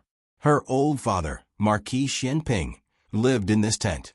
When she lifted the curtain and entered, Marquis Xianping and Tang Yueshan were both there. Tang Yueshan was wiping his precious Tang family bow, while Marquis Xianping was sitting on a long bench. He looked like a bandit, no domineering. In front of him was a man with disheveled hair and a disheveled face tied to a pillar with iron chains. The man glared at Marquis Xianping in front of him. He wanted to pounce on him and bite him. "Kill me if you can." Marquis Xianping smiled casually and said, "Why would I kill you? Do I look like a bloodthirsty person? I'm so kind that I can't even bear to kill an ant on the side of the road. How can I bear to kill you?" A bug crawled over. Marquis Xianping did not even lift his eyelids. He stomped it to death. The man was speechless. Marquis Xianping smiled. "The people outside all think that you're dead. Your subordinates are defeated. The morale of the Liang Kingdom has been destroyed. It's impossible for them to recover." Chu Feipeng gritted his teeth and said angrily, "What do you want?"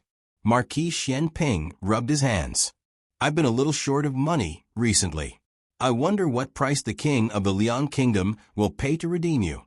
If the price is too low, it's not too late for me to kill you." Chu Feipeng was speechless. Marquis Xianping looked up and saw Gu Jiao at the door. He smiled. "Oh, my son is here?" Gu Jiao stepped in and greeted Marquis Xianping and Tang Yueshan. "You're awake." Tang Yueshan carefully put down his treasure and walked over to look at her. "You're the same as Chang Jing. You've recovered quite quickly." "Chang Jing is also injured?" Gu Jiao asked. Chang Jing had already fainted when she fought with Chu Feipeng. Marquis Xianping looked at Chu Feipeng and said lightly, "My meridians were shattered by this guy. It's just a minor injury." How could a shattered meridian be considered a minor injury? What kind of pervert was Chang Jing? Gu Jiao's gaze fell on Chu Feipeng, and she checked his meridians. So this guy was not beheaded. But it didn't matter. His dantian was destroyed, and he would be a cripple when he returned. Gu Jiao asked, "Other than him, did you capture anyone else?" Marquis Xianping said slowly, "You mean those swordsmen? They're dead." Anyway, she already knew that Long Yi's master was the Sword Hut. In the future, she could investigate in this direction. Gu Jiao loosened her hand and asked Marquis Xianping, "You want to use him to negotiate with the Liang Kingdom?" Marquis Xianping, Gu Jiao suggested, "Then you'd better hide him first." Marquis Xianping, "Why?" Gu Jiao said, "The imperial army is about to arrive. Chu Feipeng is also a bargaining chip for them to negotiate with the Liang Kingdom. You should be careful that they won't snatch Chu Feipeng away." "Oh." Marquis Xianping laughed arrogantly. "In this world, no one can snatch things from this marquis." Outside the East City Gate, the imperial army arrived. Chang Wei led his subordinates out of the city to welcome them. The group of people knelt on one knee and saluted, "Welcome, Your Highness the Crown Princess." The dusty curtain of the carriage was lifted. Shang Guanyin, dressed in a crown princess robe, came down from the carriage with a dignified look. "Digression, Shang Guanyin, I heard that no one can snatch things from your hands?" Marquis Xianping, "Who does Chu Feipeng think he is? This small theater is only for entertainment. It doesn't represent the plot. Little chicken monkey, don't be afraid." The latest chapter of this book is not finished yet. For more wonderful content, please scan the QR code below to download the app. Novels are updated faster. Millions of novels are free to read. Novels with connotations that can't be found on the internet are all available here. https://www.zhbqg.com/89642_8964226/1056911102. HTML Genius remembered this site's address in a second. www.zhbqg.com Bikuga mobile reading website. zhbqg.com.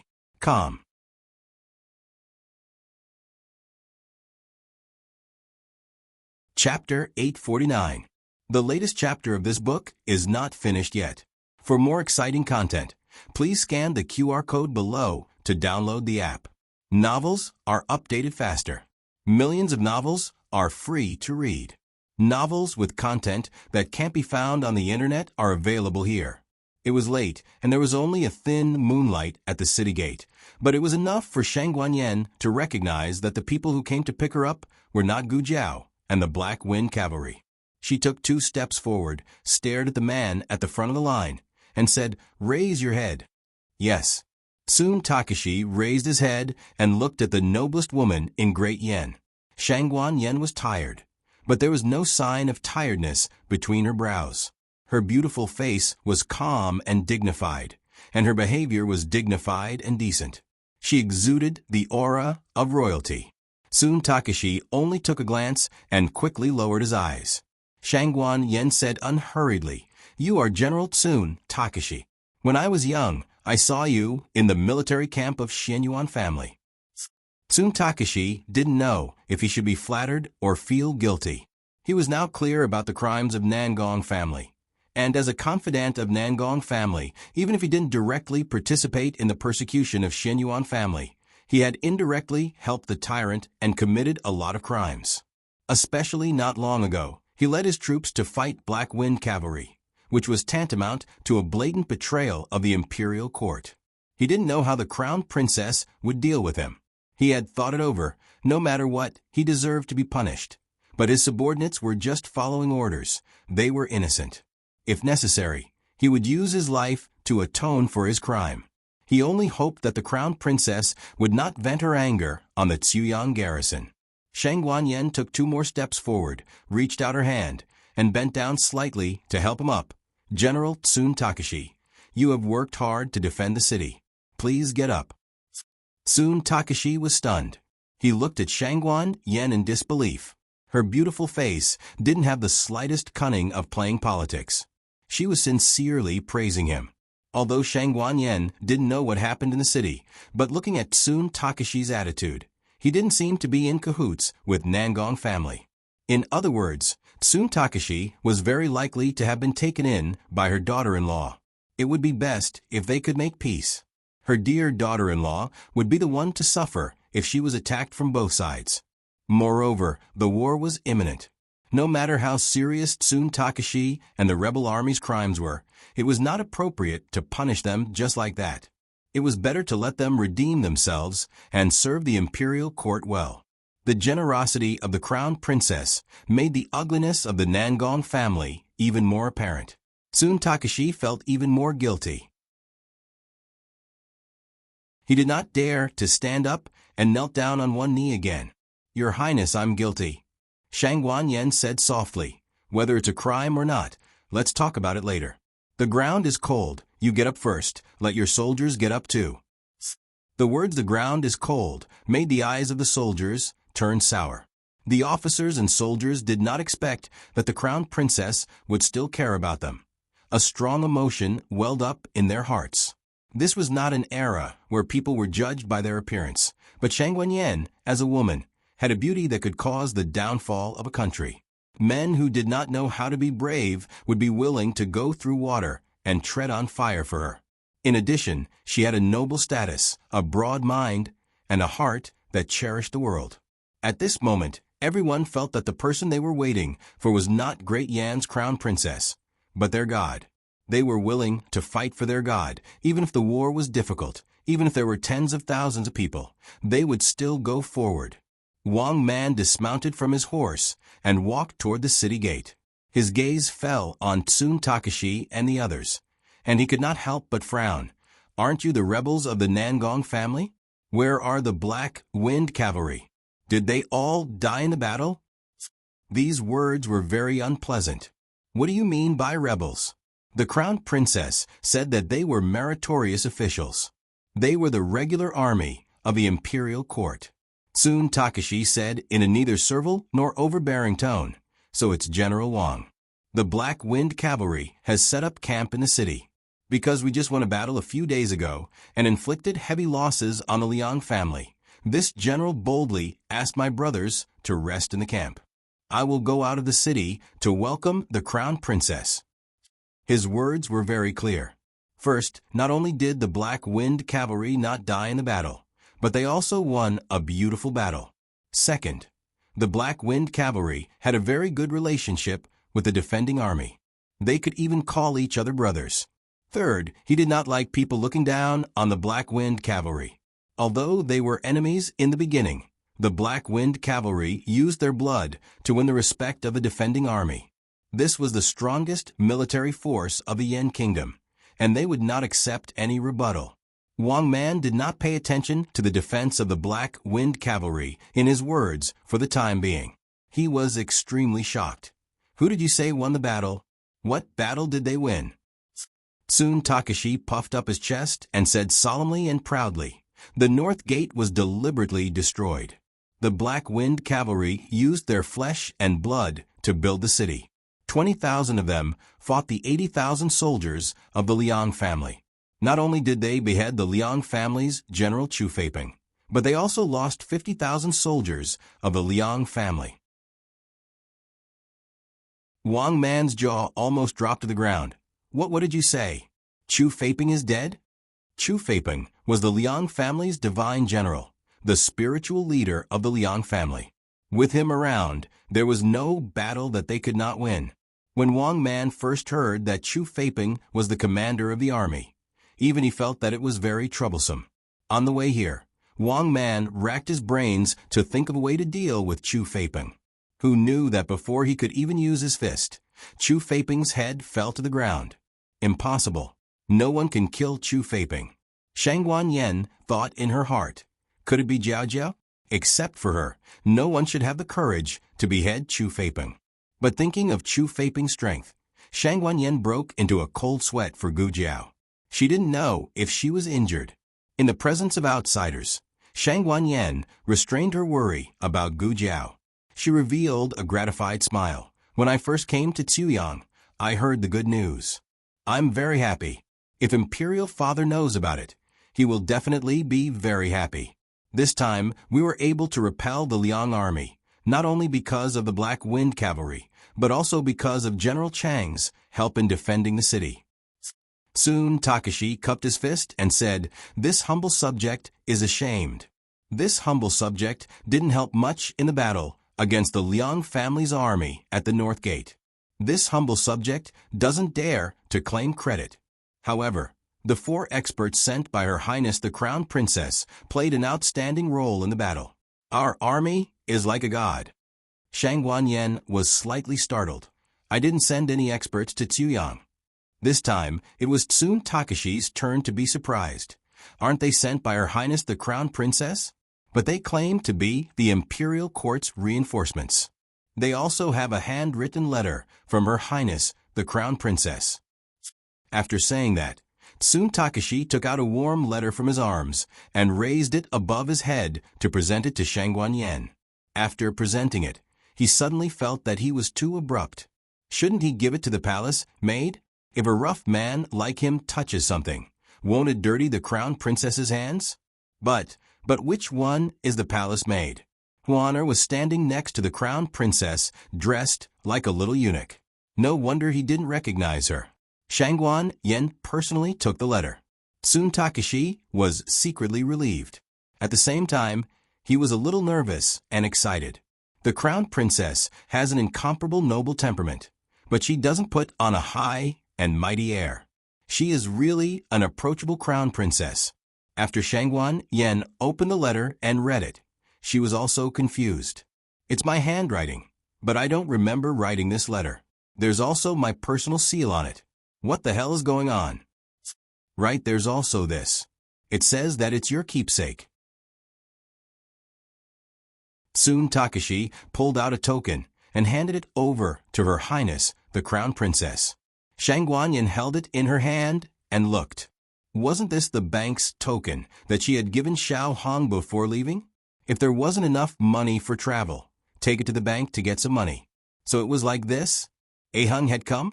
Didn't Aheng go to Shui Pass to take care of the problems with the countries of Chun and Zhao? Could it be that Aheng had changed her plans and came to Chuyang to meet up with Zhao Jiao?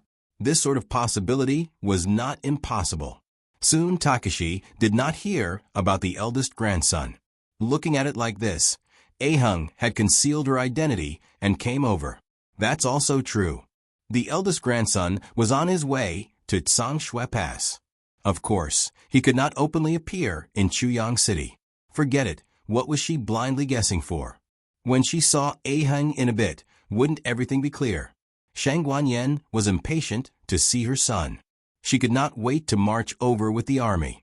She sat in the carriage and said to Tsun Takashi, "This monarch remembers. There was such a thing. It's this monarch's trusted aide. Lead the way. This monarch wants to see them at the military camp." Yes. Soon Takashi mounted his horse. Shang Guanyin opened the window and said to Wang Man, who was still immersed in the silence of Chu Fei Peng's death, "Great General Wang, I will leave the army to you. I will trouble you with leading the soldiers to the military camp to meet up with this monarch." Yes. Wang Man recovered and cupped his hands to comply. The carriage entered the city and quickly sped into the night.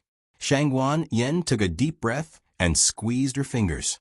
Faster, faster, even faster. She wanted to see her son. She was almost impatient. She had missed out on so many years in the past. Now, she cherished every day that she could see her son. The carriage stopped at the military camp. This subordinate. Soon Takashi spoke. "There's no need to report." Shang Guanyin got off her horse. She wanted to give her son a pleasant surprise. "Which 10 are they living in?" "They are all living next to the young commander." As Tsun Takashi led the way, he pointed at the tents in the middle and said, "There are 3 over there. There are 2 people living in the tent on the left. One of them is extremely handsome, while the other is an extremely powerful expert." Handsome? A very powerful expert? Were they not Aheng and Long Yi? An oil lamp was lit inside the tent, and the silhouette of a man could be seen from the tent. It seemed that he was reading at night. To be so diligent, it was definitely Aheng. Also, that perfect nose and the outline of his brow bone were clearly Aheng's. Shang Guanyin lifted her imperial dowager's robe and could not suppress the joy in her heart. Quickly walking over, she lifted the curtain. "Son." Just as she entered, she clearly saw the man inside the tent. The word "son" was immediately stuck in her throat. The newest chapter of this book has not been completed. For more exciting content, please scan the QR code below to download the app. Novels are updated even faster. Millions of novels are free to read. Novels with a deeper meaning that cannot be found online are all available here. https://www.zhhbqg.com/896421_89642_105670117. HTML Genius. Remember this website's address: www.zhhbqg.com. Biku Pavilion's mobile reading website. zhhbqg.com.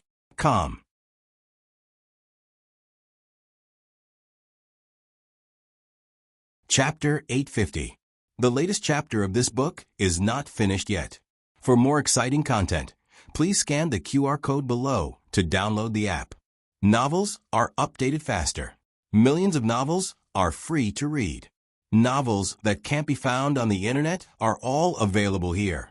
Shang Guanyin blinked. Her first reaction was that she was mistaken. Her second reaction confirmed that the scene in front of her was real. She never expected to see this man in the Black Wind Cavalry's camp. Her son became her son's father. This was a bit shocking. Marquis Xianping's reaction was not much better than Shang Wanyan's. He also didn't think that after 20 years he could see the woman he buried with his own hands again. The main reason was that Empress Dowager Zhuang didn't say anything before coming. There was no earth-shattering quarrel, no commotion. The reunion of the two was unexpectedly calm. Shang Wanyan looked at him in a daze and forgot to speak for a while. Marquis Xianping held the military deployment map in his hand, his thin lips tightly pursed. He didn't know what to say first. It was impossible to not recognize the other party. They had been together for so long, and they had a child. But with the passage of time, they were no longer young and inexperienced. He was no longer young and frivolous, but he was more restrained and calm of an adult man. She was no longer the slave girl who was locked in a cage and struggled like a little beast. She changed into a noble crown princess robe. Yes, she was Ahung's mother. Ahung was the eldest grandson of the great Yen emperor.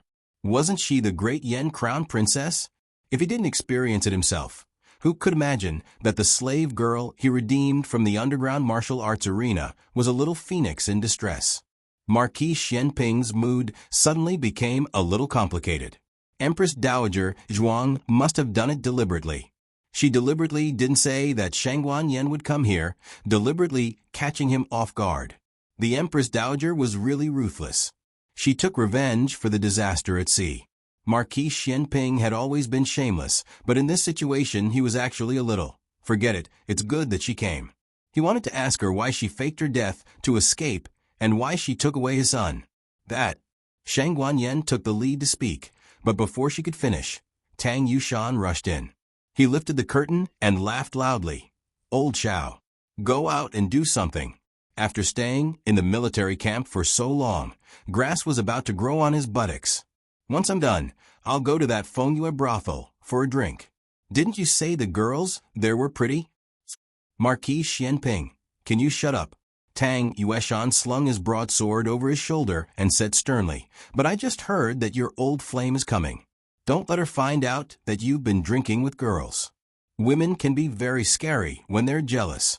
Don't worry, I won't tell anyone. Marquis Xianping, what else did you not say? Most importantly, Tang Yueshan lowered his voice. You have to hide Chu Faping well. Don't let your old flame find out. If someone else wants you, you can refuse, but if she wants you, I'm afraid you won't be able to withstand it. Marquis Xianping, who had always been the one to sell others, had been sold off by Tang Yueshan. Not even his underwear was left. There was a saying that the heavenly Tao was good at reincarnation. Who would the heavens spare? After Tang Yueshan finished speaking, he realized that the atmosphere in the tent was not right.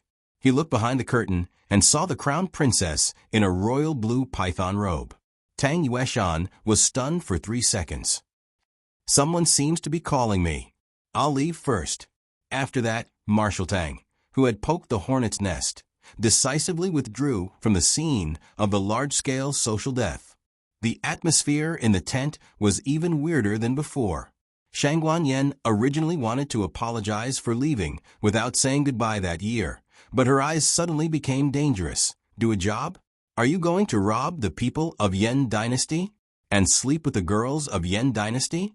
It said that a scholar who has been away for 3 days must be looked at with new eyes. Xiao Ji, you really made me look at you with new eyes. Marquis Xianping was wronged. After coming to Tsuyang, he had never said anything about going to the city to rob people. Going to the brothel was even more nonsense. He didn't even remember saying that the girls in Fengyue brothel were pretty. War was a matter of life and death. Who would have the time to think about that kind of thing? Don't listen to old Tang, Marquis Xianping said with a headache. I didn't think so. It's him who wants to go. Shang Wanyan, oh, whether you go or not, what does it have to do with me? You and I just gave birth to a son. Don't expect me to keep thinking about you all these years? Marquis Xianping. This seems to be my line. In the end, Shang Wanyan was the crown princess. She didn't indulge in love affairs.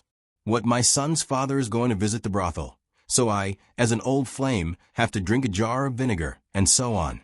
In her heart, her son was first, and the country was second. Men were fleeting clouds. Shang Guanyin grasped the key point. Using the essence of her great-aunt's palace intrigue, the villain attacked first. What's the matter with Chu Feiping? Listening to your companion's tone, he doesn't seem to be dead. Xiao Ji, oh Xiao Ji, I've been feeling indebted to you all these years. It turns out that you're just deliberately scheming against me. Marquis Xianping was stunned. What kind of trick was this? It was a bit difficult for him to deal with. After thinking about it, it was all Tang Yueshan's fault. He gritted his teeth and held his forehead. Tang Yueshan, why didn't I kill you in the first place? Gu Jiao went to the wounded barracks to visit Cheng, Fugui, and the others. She told them to take care of their injuries, and then went to Mu Qingchen's tent. However, Mu Qingchen was not in his own tent. She heard from the cavalry that he went to the periphery of the camp to practice swordsmanship. He once felt uncomfortable when he killed someone for the first time. He held the trunk of a tree and retched. Now he was still under the big tree. He was no longer troubled by killing people. Instead, he was working hard on how to kill more enemies. He stabbed out with his sword again and again, practicing his killing moves that would hit the target in one hit. His white robe could be a warm jade, but it could also be a murderous blade. Gu Jiao didn't disturb him. She quietly watched for a while and then turned to leave. The imperial army was still in the city and hadn't arrived at the barracks for the time being. Gu Jiao didn't know that Shang Guanyin had come to the barracks. When she passed by Tang Yueshan's tent, she heard the sound of movement inside. It was so late. What was Tang Yueshan doing? Puzzled, she walked over and lifted the curtain to take a look inside. She saw Tang Yueshan hurriedly packing up his things. She asked, "Where are you going?" "It's only been a few days." "Are you going to leave?" Tang Yueshan grabbed a few bottles of medicine and some dry food and put them in a bag. "I'm going to Puqing to find old Gu and hide for a few days." Gu Jiao tilted her head and looked at him strangely. "Why do you want to hide?" Tang Yueshan was not afraid of losing face. He said bluntly, "I sold old Xiao. If I don't hide, old Xiao may kill me." Gu Jiao. While packing up, Tang Yueshan recounted what had happened in the tent. "It's not all my fault. I didn't know his old flame was coming. I thought his old flame was the crown prince's daughter, so she should make some noise when she comes to the camp. I didn't expect her to go to him as soon as she arrived. She didn't even let anyone inform him. It's obvious that she wants to." He didn't finish his sentence. Tang Yueshan could talk freely in front of Marquis Xianping, but Gu Jiao was a girl. He knew that he couldn't dirty her ears. Gu Jiao. "Oh, the crown princess is here." Then the imperial army should have entered the city. Gu Jiao didn't think too much about why she went to find Marquis Xianping instead of informing him. That was between the two of them. She wouldn't interfere. Gu Jiao touched her chin. "The Liang Kingdom's army is weak. It's unlikely that they will fight back. The next step is to drive the Liang Kingdom's army out of Yanmen Pass and take back the new city occupied by the Nangong family. Xuyang City is safe for now. I'll go to Puqing with you." Tang Yueshan asked, "You're going to? Don't you want to stay here?" Gu Jiao said, "I'm not needed here for now." The Black Wind Cavalry had just fought a big battle. They wouldn't fight again for a while. Gu Jiao said, "The information about Puqing is very important. It's better if more people go." Tang Yueshan agreed with him on this point. Jin was the most profound country among the 6 countries. Their military strength and financial resources were far better than the Liang Kingdom. They brought Gong Sunyu, who was much more difficult to deal with than Chu Feiping. "Okay, let's go find old Gu." By the way, he also wanted to see the scene of old Gu and the little girl recognizing each other. It must be wonderful. Tang Yueshan deliberately didn't tell Gu Jiao that her identity had been exposed to Gu Chao. He was waiting to see the good show between the two. Gu Jiao frowned and looked at him. I feel that you're holding back something bad. Was it that obvious? Tang Yueshan said seriously, I'm not. Don't talk nonsense. Gu Jiao also went back to the tent to pack some medicinal materials and tools. She also took a first aid kit and a set of night clothes. At this time, Shang Wanyan was still in Marquis Xianping's tent. The candlelight was changed and couldn't illuminate her figure. Gu Jiao thought about it and didn't go in to disturb them. She went to tell advisor and asked him to tell the crown princess and her father that she and old Tang were going to Puching to spy on the military situation. She estimated that they would return in 3 to 5 days. Don't you want to go after seeing the crown princess? Advisor who was thinking for Gu Jiao. This was a good opportunity to show her face in front of the crown princess. The crown princess would definitely remember his lord's merit. However, if his lord left Xuyang and the imperial army or the border guards also made military contributions, his lord's glory might be taken away. Advisor who was thinking too much. Commander Xiao was the crown princess's daughter-in-law. What merit could there be? Who could surpass Gu Jiao? No, I'm leaving. Gu Jiao went to the tent. The Black Wind King had already woken up and was waiting for her energetically. In fact, Gu Jiao didn't intend to take the Black Wind King with her. She wanted it to rest for a few more days. However, the Black Wind King had already recovered and was ready for battle. It was determined to go with Gu Jiao. Gu Jiao patted its neck and said, "Okay, let's go together." Tang Yueshan came over on his Black Wind horse. The Black Wind horse was the most powerful warhorse in the 6 countries. After riding it, no other warhorse could be compared to it. The Black Wind horse was so powerful. She wondered how the Black Wind King would feel when riding it. Tang Yueshan coughed softly and said, "Girl, let's make a deal. Let me ride your horse." Gu Jiao said, "Can you let me use your bow?" Tang Yueshan hurriedly protected the Tang bow on his back and said vigilantly, "Only the heir of the Tang family is qualified to touch the Tang bow. You can't."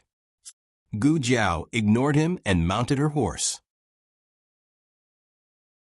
The Black Wind King suddenly attacked Tang Yueshan's horse. It raised its front hooves, which scared the Black Wind horse so much that its hair stood on end. "Hey!" Tang Yueshan hurriedly bent down to tighten the reins and calm the frightened Black Wind horse.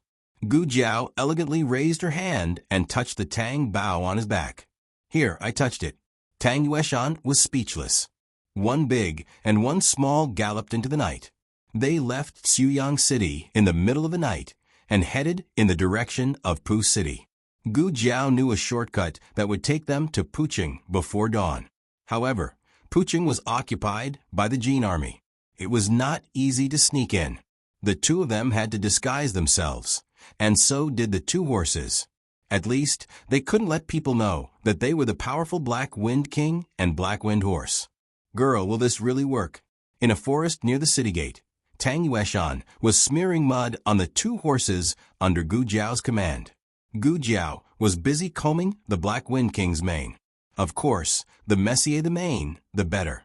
They had to look like they had escaped from a nearby city. Gu Jiao then disguised herself and Tang Yueshan. "Are they father and daughter?" Tang Yueshan asked. Gu Jiao glanced at him and said, "They are young master and mute slave." Tang Yueshan was speechless. When everything was ready, the sun had risen. The battered and exhausted duo rode on the dirty and bleeding horses to the entrance of Pu City. Unlike Marquis Xianping, Tang Yueshan did not have a lover from the Yan Kingdom. He could not speak the language of the Yan Kingdom. Therefore, the mute slave was very suitable for him. There were already many people waiting in line at the city gate. Some of them were strong men captured by the Jin army from the surrounding areas. Some were villagers who sold vegetables and fodder for the Jin army. They were all selling the crops they had worked hard to grow at a very low price. There were also Jianghu people who were not afraid of death and returned to the city. Tang Yueshan whispered, "Isn't it a bit unbelievable that we escaped from another city? Who would escape to the Jin army's territory?" "Traitors," Gu Jiao said. How could this work? I am here to join the Jin army." My father is from the Yen kingdom, and my mother is from the Liang kingdom. Just because the two countries were at war, they killed my mother cruelly. They want to kill me. They say I am a bastard of the Liang kingdom. I am not convinced. Why? At the city gate, a young man who was about to enter the city broke down and cried. Tang Yueshan's mouth twitched. Was this really true? When it was Gu Jiao and Tang Yueshan's turn, Gu Jiao's purse suddenly fell. She was about to dismount from the horse to pick it up when a fair and clean hand picked up her purse and handed it to her. Young man, you dropped something. It was a handsome young man. Gu Jiao took the purse. Thank you.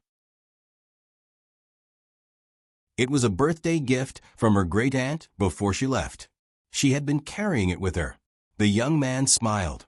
Among the group of people entering the city, the young man's clothes were so clean that people could not help but take a second look at him. Gu Jiao's eyes followed him. He came to a carriage and said through the window, "Young master, I didn't buy the candied haws you wanted to eat. The old lady didn't come out today." That was true. It meant that it was not the first time he came to buy candied haws. With the war going on, the old lady probably did not dare to come. However, this young man still insisted on waiting for her every day. The young man got into the carriage. The carriage slowly drove through the city gate. This person had nothing to do with her. Gu Jiao was about to look away. However, at this moment, a gust of wind blew and the curtain of the carriage window was lifted. Gu Jiao saw the incomparably handsome face in the carriage. Her eyes widened at once. Husband? No. Xiao Heng went to Tsangshui Pass. It was impossible for him to be here. That person was digression, squatting for a wave of monthly votes. The latest chapter of this book is not finished yet. For more exciting content, please scan the QR code below to download the app.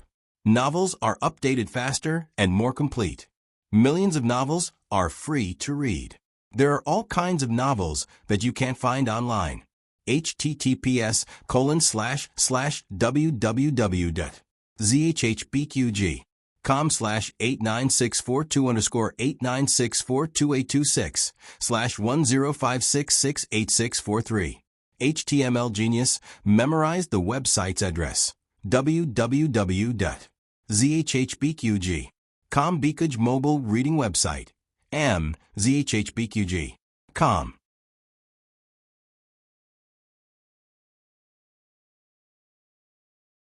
Chapter 851.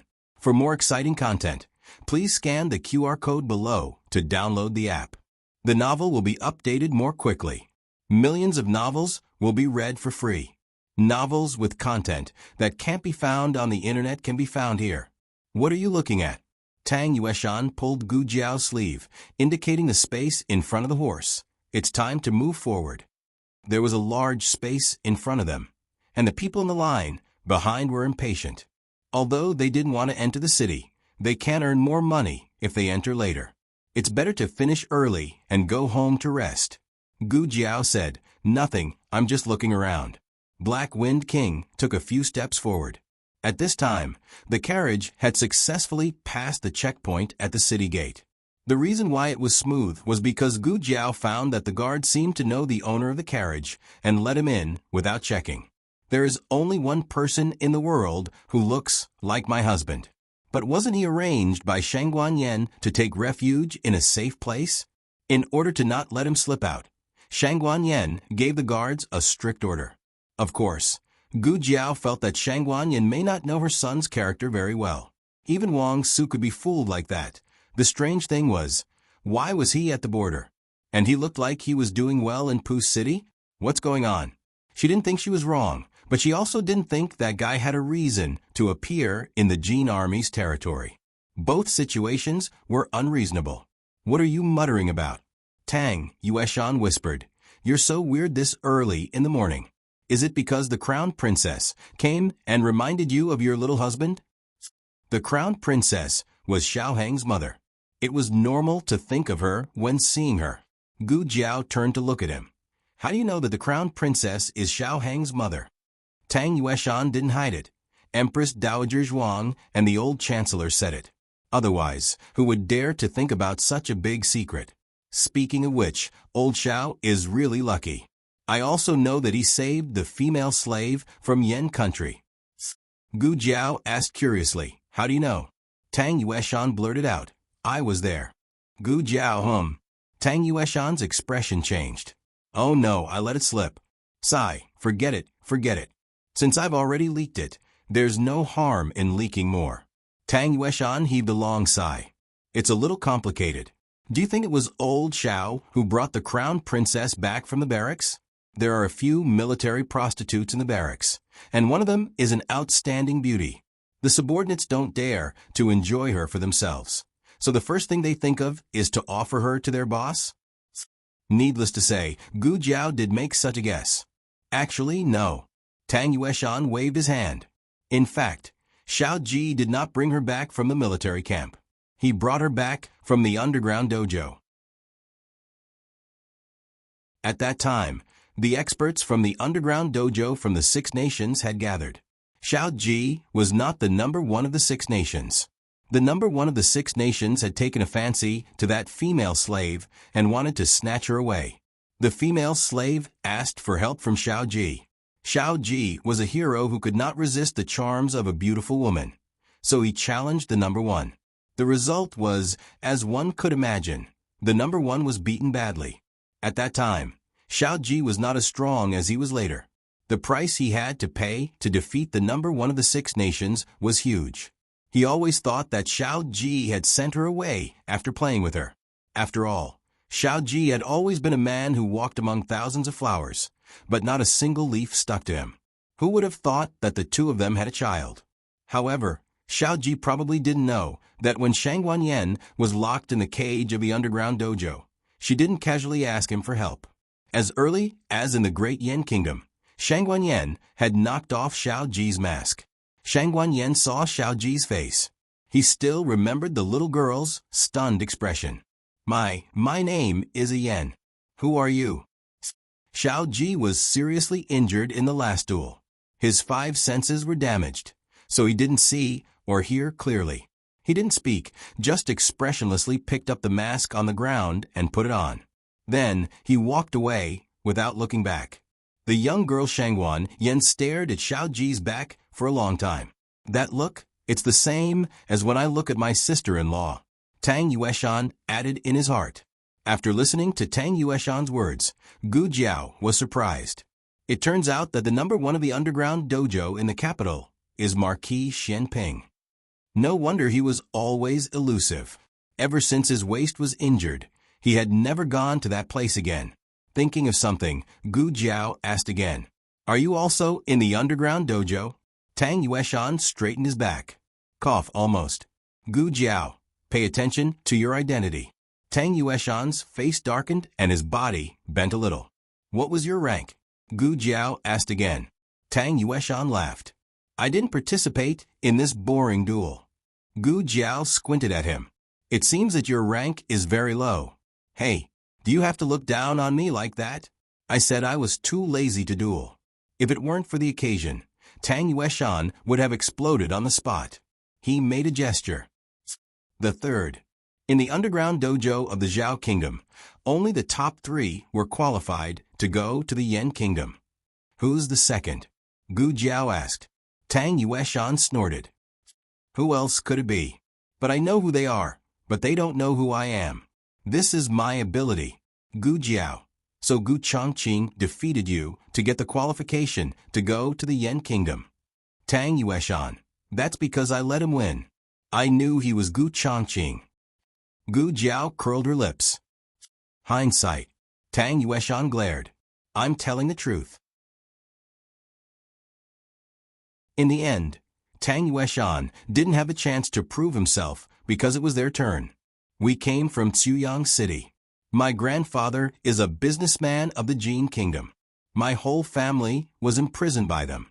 It was not easy for me to escape. Please let me go to the city to seek refuge." Gu Jiao was just reciting the lines this time. She didn't show her excellent acting skills. The effect was unexpectedly good. "My grandfather has been in the Yen Kingdom for decades.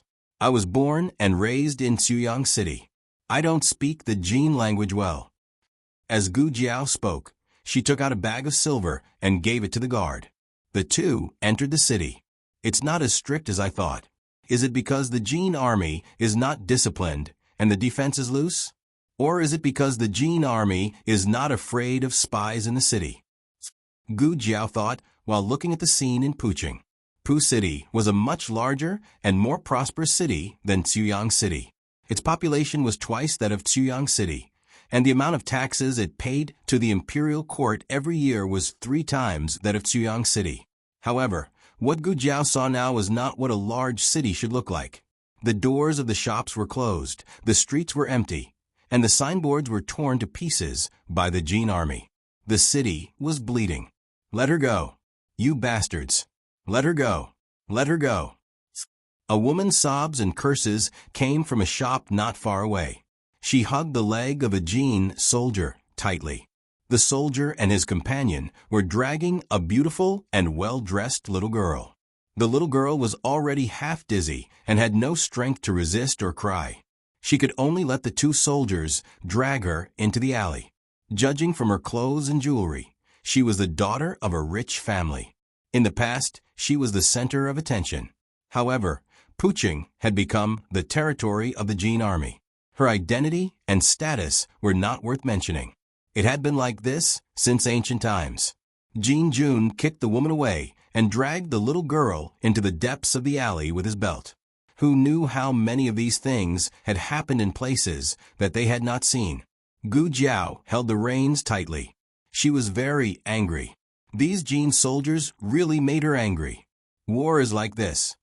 Tang Yueshan sighed and raised his hand to block her eyes. Okay, don't look. I will take care of it. Saying so, he dismounted and entered the alley. With his martial arts, it was easy for him to take care of the 2 Jin soldiers. In the blink of an eye, the 2 Jin soldiers died in his hands.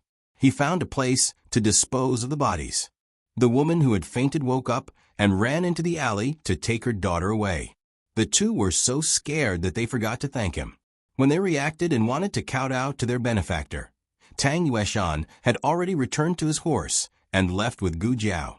Gu Jiao rode on the black wind horse and walked on the deserted street. She said, "The situation in Puching is worse than expected." When the Nangong family took over Chuyang City, they used the banner of killing the tyrant, restoring order, and stabilizing the country. Thus, they treated the people well. The Jin army did not have any fear. They were here to invade. The people of the Yen kingdom were not people. They were resources that they could take away at will. We must end the war as soon as possible. She said seriously. Someone is coming. Tang Yueshan said. The 2 dismounted. A group of about 100 Jin soldiers walked toward them. The leader was a corporal. When the 2 passed by, the corporal just glanced at them. A poor young master and a servant. There was nothing to be concerned about. The corporal left with his men. After making sure they were far away, Tang Yueshan said, "I have been here for so long and I still don't know where old Gu is. If I knew I would come, I would have asked him to give me a signal." Gu Jiao said indifferently, "We will investigate ourselves. The investigation is secondary. The main thing is that I want to see you 2 betray each other." Tang Yueshan's strong desire to live made him suppress the words. "Where are you going to investigate?" he asked. "The mayor's mansion." Gu Jiao said. Tang Yueshan almost choked. He thought that Gongsun Yu probably lived in the mayor's mansion. There were many masters there. Even he did not dare to be so arrogant. "You are really bold." Nothing ventured, nothing gained. All the valuable information of the Jin army was in the mayor's mansion. Thus, even if the mayor's mansion was a dragon's pool and a tiger's den, they had to go. "You don't have to go." Gu Jiao said, "This war has nothing to do with the Tang family." Xiao Hong was the son of Marquis Xianping. It was reasonable for him to help his son conquer the Yen kingdom. Tang Yueshan did not have to risk his life. Tang Yueshan snorted coldly. "Who are you looking down on?" A girl dared to go, but he, the marshal, dared not. Seeing this, Gu Jiao did not say anything more. The 2 of them went to the mayor's mansion, and found an empty courtyard to settle down the Black Wind King and the Black Wind Cavalry. Why do I feel that you are so familiar with the border? Have you been here before? Kind of. She was killed in the Puching City in that chaotic battle. She was killed by a peacock feather sword. Her heart was pierced from the back. The owner of the sword was a very powerful swordsman. He was dressed in black and wore a bronze mask with fangs. The latest chapter of this book is not finished yet. Please scan the QR code below to download the app. The novel is updated faster. Millions of novels are free to read.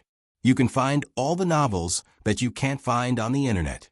https://www.zhbqg.com/8964-2_89642_1056479093. HTML Genius memorized the website's address.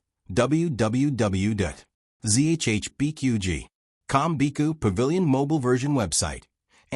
zhbqg.com.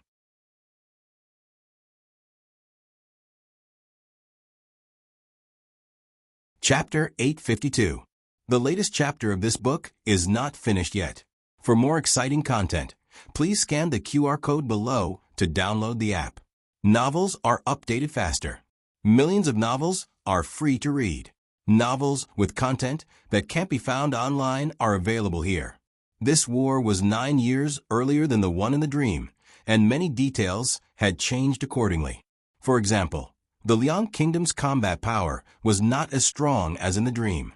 On one hand, the Yin Kingdom had become stronger, and on the other hand, the second fierce general of the Liang Kingdom was still on the way to being subdued. If the war really started 9 years later, they would have to deal with Chu Feipeng and that fierce general. Therefore, the Jin Kingdom's military deployment would not be the same as 7 years later. This was also the reason why Gu Jiao had to come to spy on the military situation. Gu Jiao's red-tasseled spear was too eye-catching, so she left it in the military camp in Xuyang City. Her weapon was the whip she took from Gu Qingfeng. Tang Yueshan's Tang Bao was not as low-key, but he could not bear to part with his treasure and insisted on carrying it with him. He could only wrap it in cloth. Fortunately, he was a warrior and mute slave, so it was not a big problem. Tang Yueshan checked the Tang Bao 800 times a day. After checking it again, he clapped his hands in satisfaction and said, "Okay, let's go to the mayor's mansion and lie in ambush. We'll move when it's dark." When they were at the border of the Zhao Kingdom, the mayor's mansion was heavily guarded, but it was different here. Either Gong Sun you did not live in the mayor's mansion, or Gong Sun you had absolute confidence that no one could break in. The first point was quickly rejected, because when they were lying in ambush in an empty grain store near the mayor's mansion, they saw a group of people coming out of the mansion's gate. There was a carriage and 20 guards on horseback accompanying them. Gu Jiao recognized the leader of the guards at a glance. Gong Sun, you had 4 fierce generals under his command. They were Min Hongyi, the solitary swordsman Jie Xingzhou, the Iron Fist Zhu Zhangquang, and Lu Yi, who was good at hidden weapons and formations. This man was Min Hongyi, the solitary swordsman. Gu Jiao thought to herself. She did not expect Min Hongyi to be by Gong Sun Yu's side so early. She wondered if the other 3 had also been recruited by Gong Sun Yu. Aside from Gong Sun Yu, there was no one else who could make Min Hongyi willingly escort him. Gu Jiao used her fingertip to write on the dusty table, Gong Sun Yu. Although Tang Yueshan was surprised at how Gu Jiao came to this conclusion, he still held his breath. The person in the carriage did not emit any aura. If not for Gu Jiao's reminder, he would have thought that the person sitting inside was an ordinary person. This meant that Gong Sun Yu was already strong enough to restrain his aura. It was always harder to collect than to let go. For example, the appearance of Changjing was often accompanied by a very powerful and terrifying aura, but Long Yi was able to make people unable to sense his existence. The two of them had originally planned to follow Gong Sun Yu, but now they gave up on that idea. Tang Yueshan clearly understood how monstrous a person at this level was, and Gu Jiao had seen Gong Sun Yu in action before. Adding Min Hongyi to the mix, their chances of winning were not high. After Gong Sun Yu and his group left, the two of them waited for a while. When it was time to change shifts, they sneaked into the mansion. Before the two of them could get a firm footing, Gu Jiao discovered the second expert, the mighty King Kong Jiexingzhou. No wonder he didn't send a large number of guards. Gong Sun Yu himself was a peerless expert. With Min Hongyi and Jiexingzhou, there was no assassin who could harm Gong Sun Yu in the mansion. The two of them stuck close to the fake mountain wall. Tang Yueshan asked with his eyes, "With that expert around, it's not easy for us to move. We'll be discovered." Gu Jiao frowned. If only he went out. "Tang Yueshan, forgive me for being blunt, but you're too naive." Then, Jiexingzhou heard a servant report something. It was probably something that happened in the military camp. He led a few of his personal guards and rode out of the mansion. Tang Yueshan was speechless. "Little girl, what kind of luck do you have?" There was no other freakishly strong expert in the mansion. The two of them carefully sneaked into Gong Sun Yu's study. "Wow, this Gong Sun Yu really likes to collect weapons." Tang Yueshan looked at the room full of weapons and couldn't help but exclaim. Gu Jiao said calmly, "Every time Gong Sun Yu kills an expert, he takes away their weapon." To others, these weapons were evidence of his crimes. But to Gong Sun Yu, these weapons were medals that symbolized his path to becoming a powerful expert. Tang Yueshan felt a chill run down his spine. Killing people was one thing, but collecting the weapons of the dead? What was wrong with him? "Found it," Gu Jiao said. "What?" Tang Yueshan put down the weapon in his hand and came over. He saw that Gu Jiao had already dug out the Jin Nation's military deployment map and a thick file. This should be the army's marching record. Gu Jiao said thoughtfully, "All the information about the Jin Nation's army is here." This was a very valuable clue. Tang Yueshan thought for a moment. Then, should we take it away? It was possible to take it away, but Gong Sun Yu would discover that someone had been here. Then, the contents of the file and the military deployment map would be changed. There wouldn't be enough time to copy it. She could only memorize it. If she could read the Jin Nation's language, it would be much easier. Unfortunately, she didn't. She could only use her memory to memorize their shapes. In her previous life, she had trained in this skill in the organization. Her speed and accuracy were second only to the Godfather. However, she had never memorized such a large number of unfamiliar characters. Gu Jiao closed her eyes and focused all her attention on engraving the contents of the dossier into her mind. Tang Yueshan was dumbfounded. "No way! You're capable of this?" How could a person who had fought so many wars still have such a good brain? Was she trying to kill him? After memorizing the last character, Gu Jiao's head started to hurt like it was about to explode. Tang Yueshan saw that her face was pale and quickly asked, "Are you okay?" Gu Jiao supported herself with one hand on the table and the other hand on her forehead. "I overused my brain. I'll be fine after some rest." Tang Yueshan was an uneducated person. He thought that Gu Jiao was impressive for being able to memorize the contents of the file, but he didn't know how impressive she was. If the scholars of the imperial court were here, they would probably kneel down before Gu Jiao.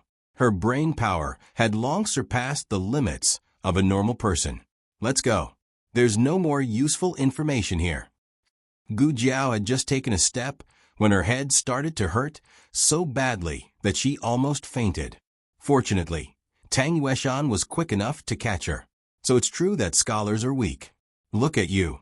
You haven't even finished 2 pages of the book. You're even weaker than if you had just fought a war." Tang Yueshan complained about Gu Jiao in disdain, but his actions were honest.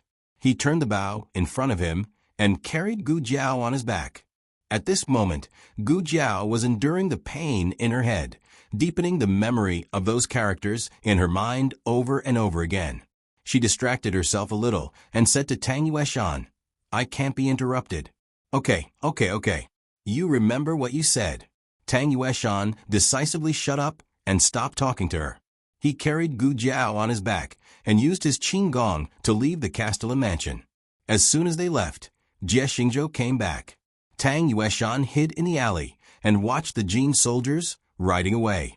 He heaved a sigh of relief. However, what Tang Yueshan didn't expect was that when they went to get their horses, they were seen by two Jin soldiers who had just robbed the people in the city.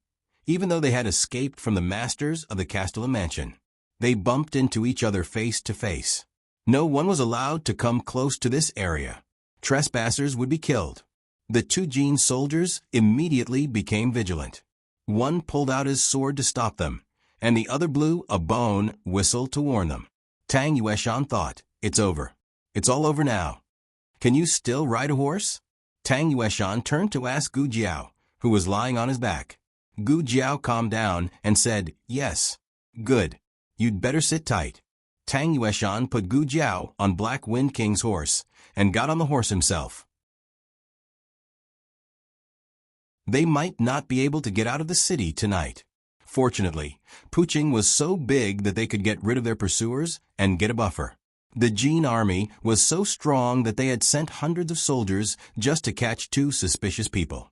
Tang Yueshan ran all the way and couldn't help but look back. He saw the black mass of soldiers chasing after him and Gu Jiao. His eyebrows twitched. "Are you serious? It's just two people. Is there a need to send so many people?" He looked at Gu Jiao, who was holding the reins tightly, and said, "Girl, there are too many of them. We'll be in trouble if they catch up with us." Yes, she couldn't let them catch up with her.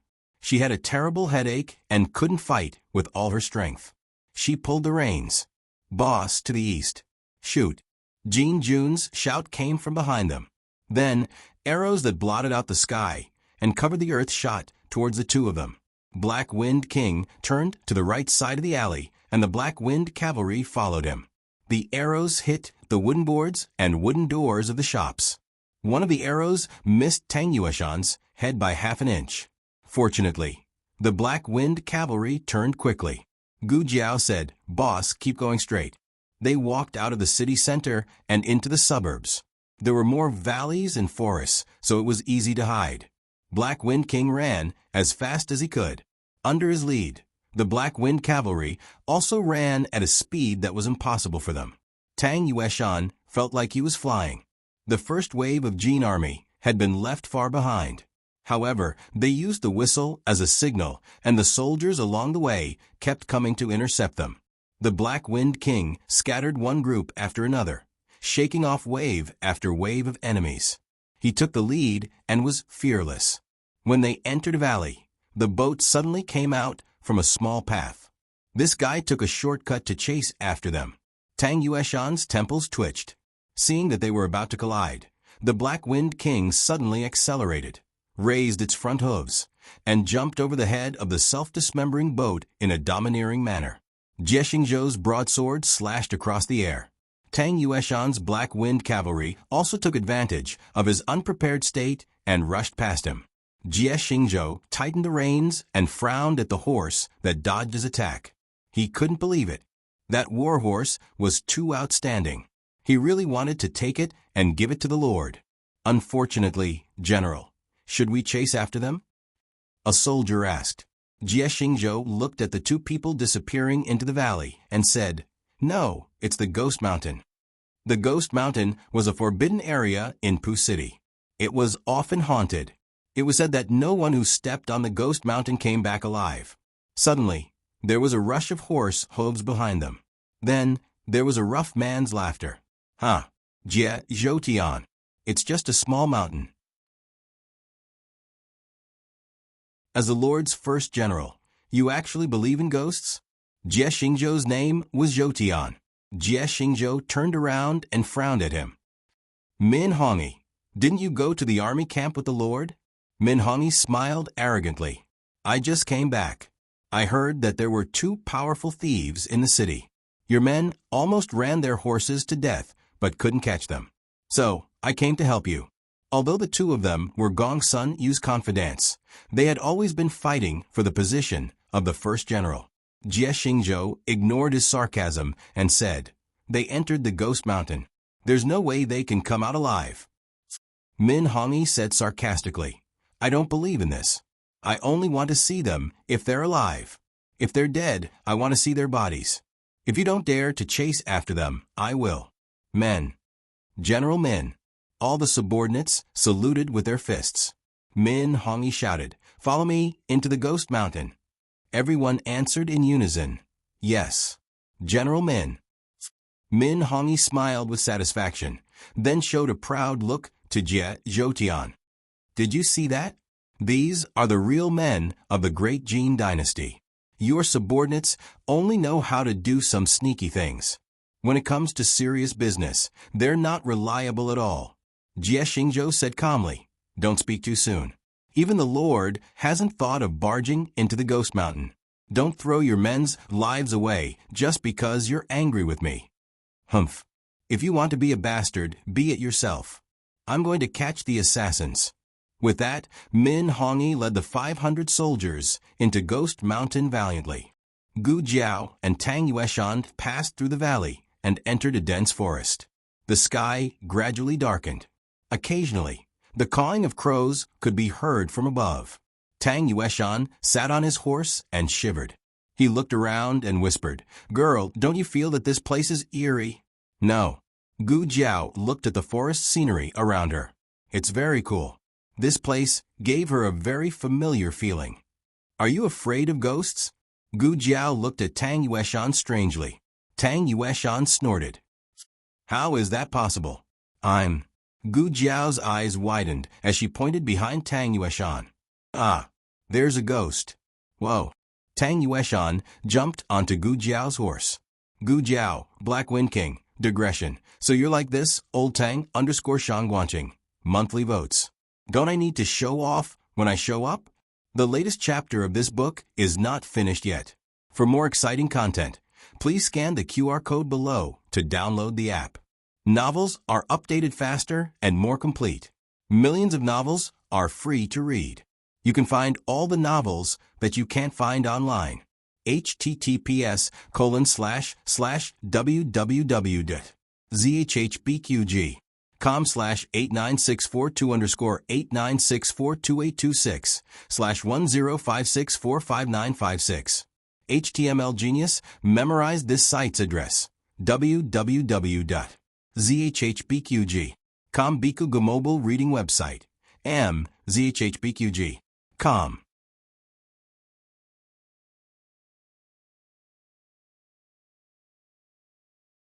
Chapter 853. The latest chapter of this book is not finished yet. For more wonderful content, please scan the QR code below to download the app. The novel will be updated more quickly. Millions of novels will be read for free. The novels that can't be found on the internet are all available here. Ziyang City. Shangguan Yen came out of the city lord's residence and got on the carriage to the military camp. It has been a day and a night since Gu Jiao left for Pu City. She wanted to see if Gu Jiao had come back. In addition, the day after tomorrow, the Imperial Army will attack the remnants of the Liang Kingdom's army. She wanted to go to the military camp to boost the morale of the army. Ziyang City has restored order. Although the panic of the war still shrouded the people's heads, when they thought of the great Yan's crown princess going to war on behalf of the emperor, the people were full of faith in the imperial family and the imperial court. The wheels of the carriage turned and the body of the carriage swayed. Shangguan Yen sat quietly in the carriage without saying a word. Huan was enjoying the local customs of the border with interest. She had never been far away, so everything she saw was novel. "Your Highness, the biscuits they sell are very strange," Huan said while looking at Shangguan Yen on the carriage seat. Shangguan Yen didn't hear her words and was still in a daze. Huan slowly put down the curtain, leaving only a narrow gap for the light of the thousands of lights to come in. She hesitated for a moment and asked softly, "Your Highness, are you thinking about that man?" "Huh?" Shangguan Yan's consciousness returned. "What?" "That man, the father of His Highness Zhang's son," Huan said. As the crown princess's trusted maid, Huan gradually won Shangguan Yan's trust. She knew the identity of Xiao Heng and Shangguan Qing, and also knew that the handsome man was the biological father of the two little princes. Shangguan Yen said, "What do I think of him for?" Juan said, "You came out so fast that night," like he fled in panic. Juan held back these few words.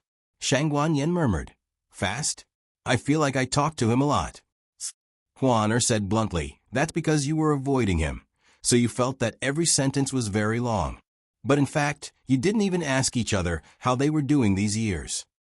Juan was simple, not stupid. As an outsider, she could see things more clearly than Shang Guanyin.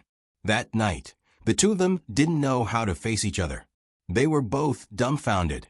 The crown princess was originally going to live in the barracks. The reason she moved into the city lord's mansion was to avoid that lord. Shang Guanyin lowered her eyes, lightly straightened her wide sleeves and said, "What's there to ask? It's already like this." Juan was silent for a while and then asked, "Then do you still like him?" Shang Guanyin sat up straight, as if she was talking to Juan, but also as if she was talking to herself. "I am the crown princess of Great Yen. I will not fall in love with any man." When the carriage arrived at the military camp, Shang Guanyin first asked the guard at the gate and learned that Gu Jiao had not returned. She then went to the place where the soldiers were training. Juan watched as her crown princess and that lord's tent walked further and further away. Shang Guanyin. But in the end he couldn't avoid it. Marquis Xianping strode over. Shang Guanyin's expression paused, as if she was a little hesitant. Then, she continued to walk forward expressionlessly. Marquis Xianping caught up with her and blocked her way. He looked at her and narrowed his eyes. "Shang Guanyin, are you hiding from this marquis?" Shang Guanyin looked at the soldiers who were training in the night and calmly said, "Hiding from you? Don't think too highly of yourself. What do you have that makes this lord hide from you?" Marquis Xianping's face was full of disbelief. "Then why did you run away so fast that night?" Shang Guanyin lightly said, "Who told you to be so annoying?" Good, this marquis is annoying." Marquis Xianping put his hands behind his back and looked at her casually. "As long as you tell this marquis where this marquis' son is, this marquis will never bother you again." Shang Guanyin snorted and said, "Didn't your son go to Tsangshiwa Pass to negotiate with the Chun country's army?" Marquis Xianping said, "You know this marquis is not talking about this son." Shang Guanyin sneered and said, "That's right, your Xiao Ji is a romantic by nature. You have more than one son, Ahung." Marquis Xianping looked at her deeply and meaningfully said, "Shang Guanyin, you aren't jealous, right?" Shang Guanyin sternly said, "This one is the crown princess. This one has a harem of 3,000 men. Would this one be jealous of you?" "That's good." Shang Guanyin coldly glared at him and walked forward with a cold expression. Marquis Xianping stepped to the side and stopped her. His eyes were a little solemn. It was very different from his previous unruly appearance. "Where's Xiaoqing?" Shang Guanyin turned her face and looked at the army in front of her. "If you want to know the whereabouts of your son, use Chu Fei Peng in exchange." Marquis Xianping laughed. "Chu Fei Peng, right? Okay, I'll give it to you." After that, his smile disappeared. "Where's this marquis' son?" Shang Guanyin clenched her fingers and said with a dignified expression, "Qing is in a villa near Chengdu. When the situation stabilizes, I will bring him back." Son of a bitch. On the other side, in Pu City's Ghost Mountain, Min Hong led his men to search in the forest. As a result, a group of men got lost. A soldier pointed to the knife mark on the big tree next to him. "General Min, there is a mark we just made here. We went back to the original road." Min Hong frowned. People who lead troops to war have a good sense of direction, but they don't know what's wrong with this forest. The trees grow the same, the sun in the sky has set, and the moon and the stars haven't come out yet. It's really hard to tell the direction. Just by relying on their experience, it's reasonable to say that they can go out. But after walking for a while, they unexpectedly returned to the original place. Damn it, it's really strange. Whoosh. A soldier suddenly felt a shadow flashing by from the side. He quickly turned his head. Who is it? However, only a dark and quiet forest came into view. "Old Five, what's wrong with you?" His companion patted his arm in amusement. "You're so nervous. Your courage can't be that small, right?" Another companion also smiled and said, "Yes, this place is called Ghost Mountain. Is there really a ghost? Even if there is such a thing, why should we be afraid of ghosts if we follow Mindarin?" These words touched the bottom of Min Hong's heart. That's right, Min Hong is not afraid of anything. He can kill the heavens and expel evil spirits. What bullshit, Ghost Mountain? It's just a rumor made up by a group of cowardly rats. What is there to be afraid of? The strange feeling in Min Hong's heart was dispelled. He didn't know if his courage scared the world, but even the dark clouds above his head were blown away by the cold wind. The moment the moon came out, everyone secretly breathed a sigh of relief. They are back in the world of the living. Who would have thought that before they could finish their sigh of relief, a soldier behind the team screamed, "Xiao Luo is gone. He was talking to me just now." Suddenly disappeared. Everyone's heart sank. Min Hong's eyes were cold as he gripped the saber at his waist. 5 people in a group go together. The Jin soldiers put away their weapons and held each other's arms. This way they would be safe. After all, 5 of them can't disappear at the same time. "Hey, girl, how much longer do we have to walk?" Tang Yueshan, who was scared half to death by the ghosts, calmly sat back on his horse. He said that he did that to protect her, not because he was scared. Soon, Gu Jiao said, "There should be a cave up ahead. Let's take shelter there for the night." Gu Jiao's familiarity with the terrain of the border was outrageous. Tang Yueshan only thought that she had done her homework in advance and memorized all the maps. Tang Yueshan tightened his grip on the reins and sighed. "Speaking of which, we've been in Puching for a day, but we haven't seen old Gu. Where do you think he went? Could he have gone to the army camp?" "Gong Sun, you also went to the army camp today.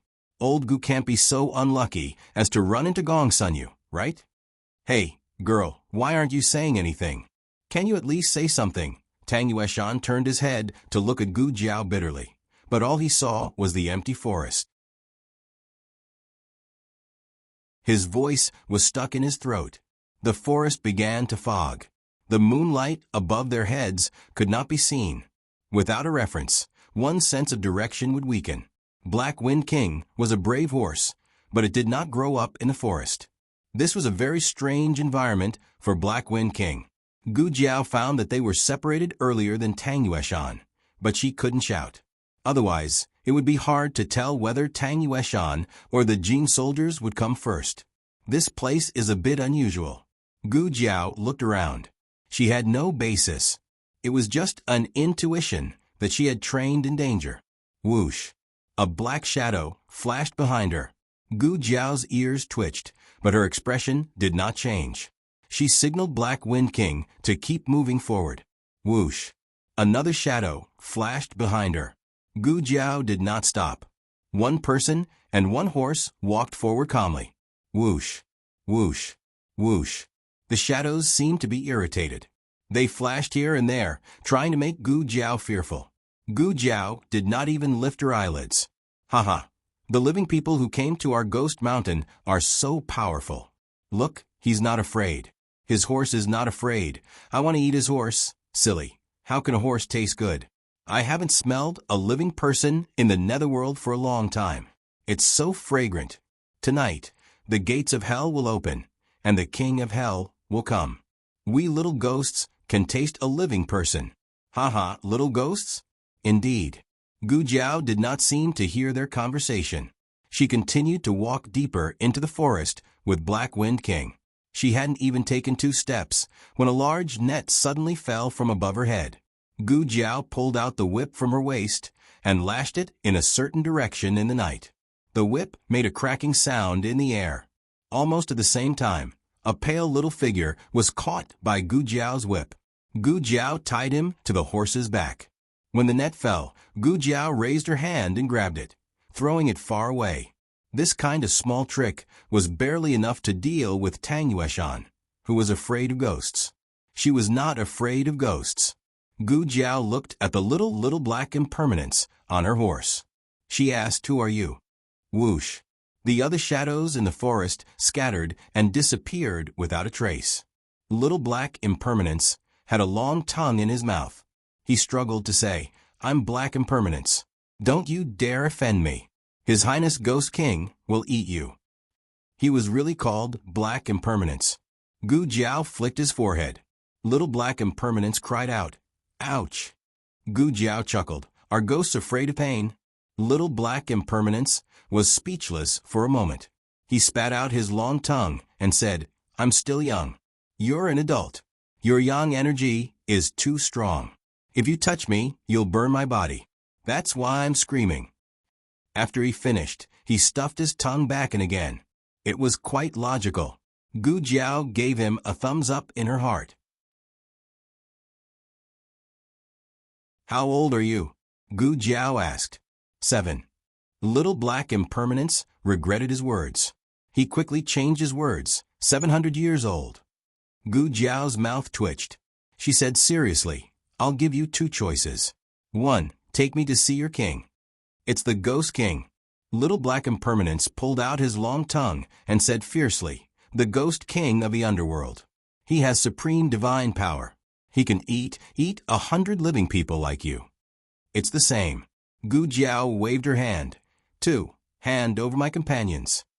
Little Black Impermanence said, "We didn't catch your companions." Gu Jiao said indifferently, "It seems like you want to choose the first option." Little Black Impermanence snorted. "You're the one who doesn't have the right to see our Ghost King." "Our Ghost King." He was halfway through his words when Gu Jiao suddenly grabbed him. He was so scared that he lost his voice and screamed. An arrow stuck close to the saddle and shot past the place where he had just been lying down. With a clang, it nailed itself into a large tree beside him. The arrow's tail left a shadow behind. It was obvious how strong it was. If it wasn't for Gu Jiao's quick reaction, Little Black Impermanence would have been turned into a human skewer. Little Black Impermanence was so scared that he lost his voice. Gu Jiao put him back on the saddle. She coldly looked at the group of people walking toward them. It was none other than the Jin army that had been chasing them all this time. What surprised Gu Jiao was that the leader wasn't Jie Xingzhou, but Min Hongyi. If it was Jie Xingzhou, she could still deal with him with words. However, Min Hongyi was just like Gong Sunyu. He was a war maniac through and through. Min Hongyi laughed wickedly. "So you're in cahoots with these pretentious fellows. I was wondering why you guys didn't go anywhere. Why did you run here?" Gu Jiao calmly met his sharp and oppressive gaze. She said, "He has nothing to do with me. Let him go." "Let him go, so you can call for reinforcements? Do you think I'm stupid?" Min Hongyi said coldly. He took a bow from his subordinate and shot an arrow at Little Black Impermanence in Gu Jiao's arms. The Black Wind King leaped forward and dodged the arrow. Min Hongyi shot another arrow, but it was sent flying by Gu Jiao's whip. Min Hongyi was furious. He threw the bow away and pulled out the broadsword at his waist. He said with a fierce gaze, "Fine, then I'll kill you with my own hands." He still underestimated me. Perhaps I could make use of this opportunity. Gu Jiao didn't move. She looked like she was scared silly by his aura. When Min Hongyi flew up, his long sword was about to land on Gu Jiao's head. Gu Jiao swung the whip in her hand and wrapped it around the hilt of his sword. She threw his long sword out fiercely. The long sword was in the air. Min Hongyi was also sent flying. Min Hongyi had indeed underestimated his opponent. This brat looked very young and didn't have any internal energy when he attacked. He had only used 10% of his internal energy. In the end, he was sent flying. Min Hongyi flew into a rage out of humiliation. He tapped the ground with the tip of his foot and used the tree trunk as a stepping stone to stabilize himself. He once again slashed at Gu Jiao with his long sword. This time, he didn't underestimate his opponent. Gu Jiao had to dodge. Otherwise, the force from their fight would hurt this child and Black Wind King. "Sit tight." Gu Jiao jumped off her horse and took a few big steps forward. She wrapped her whip around Min Hongyi's waist. This brat's strength actually managed to tie me down. Min Hongyi frowned. He was surprised by the strength of Gu Jiao's arms. At the same time, he was very excited. Killing an opponent like this was more interesting, wasn't it? Min Hongyi smiled coldly. He changed the direction of his long sword and slashed at Gu Jiao's whip. The whip was cut in half. Gu Jiao took a few steps back due to inertia.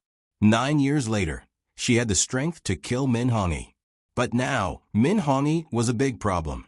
Min Hongyi looked up to the sky and laughed. "Brat, what else do you have?" Gu Jiao said, "I'm so powerful. Can you really bear to kill me?" Min Hongyi was stunned. Gu Jiao said patiently, "Why don't you bring me back and give me to your Gong Sun Yu? With my help, you can definitely compete with Jie Xingzhou." This brat was a rare talent. If he really whoosh. Gu Jiao waved her hand and shot out the Tanghua needle in her hand. Min Hongyi was skilled in martial arts. Unfortunately, his brain wasn't as good as Jie Xingzhou's. No wonder he was always suppressed by Jie Xingzhou. Min Hongyi blocked with his long sword. Unfortunately, he was still a step too late. A Tanghua needle hit his abdomen. There was poison on the needle. Min Hongyi hurriedly sealed the major acupoints on the wound to prevent the poison from spreading. "Brat, you've really angered me. I originally wanted to give you a quick death, but now I've changed my mind. I'm going to cut off your arms and break all the bones in your body. Then, I'm going to chop off your head." Wah! Little Black Impermanence started crying. Min Hongyi was in a fit of anger. The child's crying annoyed him. He swung his long sword at Little Black Impermanence's head. He was attacking head-on. No matter if Black Wind King attacked or retreated, Little Black Impermanence would still be hit. How despicable. He didn't even let off a child. It was no wonder that Jing Kong chopped off his arms and legs. Gu Jiao's eyes flashed. She jumped and threw Little Black Impermanence off the horse. She hugged Little Black Impermanence and rolled on the ground a few times. Min Hongyi took the opportunity to swing his long sword a second time.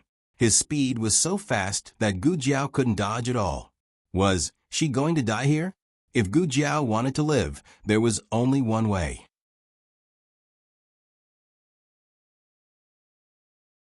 She had to throw the child out to block the attack. Gu Jiao didn't do that. Clang! Something hit Min Hongyi's longsword. Min Hongyi's longsword was knocked aside. His entire arm went numb. "Who's there?" He turned his head and angrily stared into the darkness. In the fog, a man dressed in a black robe and wearing a ghost mask was sitting on a carriage carried by 18 wraiths. He was slowly approaching them. The gauze on the carriage danced in the night wind. In the eerie forest, there was an inexplicable aura of 100 ghosts walking at night.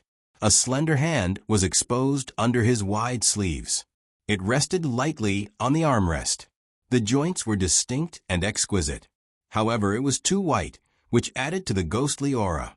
At the front of the carriage stood 2 people dressed as Black Impermanence and White Impermanence.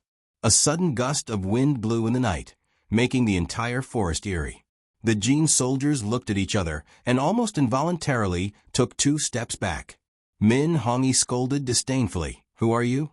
Stop pretending to be a ghost in front of me." Pretending to be a ghost? The man's thin lips curled up. He held onto the armrest and stood up with a smile. It was just a simple stand-up, but the branches around him moved without any wind. It was as if the malicious ghosts on the trees were responding to him with fear and devotion. The Jin soldiers felt even more scared. They looked up at the dark branches above them. Was there really a ghost on the tree? "It's bleeding. The tree is bleeding," one of the Jin soldiers shouted. The surrounding trees all began to bleed. The thick smell of blood filled the entire forest. This was not the end. The birds in the forest seemed to be unable to withstand the attack of the death aura. One by one, they fell down. In an instant, the ground was covered with bird corpses. One of the Jin soldiers fell to the ground in fright. Little Black Impermanence poked his head out of Gu Jiao's arms and pointed at Min Hongyi. He cried loudly, "Your Highness, Ghost King. He's a bad person. He wants to kill me." He did not dare to run over.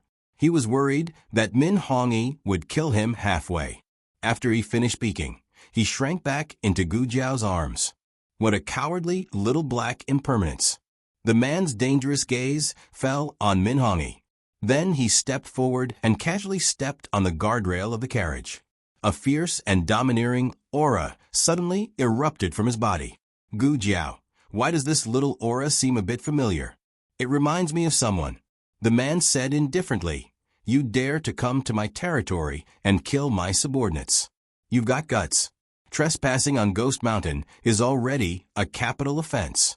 Now that you've committed an additional crime, why don't I skin you alive and make you into a human skin lantern? The Jin army shuddered at the same time. This guy was too good at shaking the morale of the soldiers. They could not let him continue acting like a ghost. Otherwise, before the battle even started, his subordinates would be scared off. Min Hongyi shouted, "Don't you try to bluff here.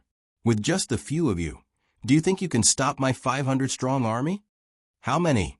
The man curled his lips and waved his wide sleeves. "Little ghosts, come out. Tonight, the gates of hell will open. All the living people are yours." As soon as he finished speaking, Min Hongyi sensed that something was wrong. He looked around and saw a large group of armored ghost soldiers on the trees, on the hills, and in the woods. Min Hongyi's expression changed. "This is," the man said coldly, 3,000 ghost soldiers. Kill them all. Leave none alive. The latest chapter of this book is not finished yet. For more exciting content, please scan the QR code below to download the app. Novels are updated faster and more complete. Millions of novels are free to read. Novels with content that you can't find online are all available here. https://www.zhbqg.com/8964/_89642826/1056238886. HTML Genius remembered the website address in 1 second. www.zhbqg.com Bikuj mobile reading website. zhbqg.com.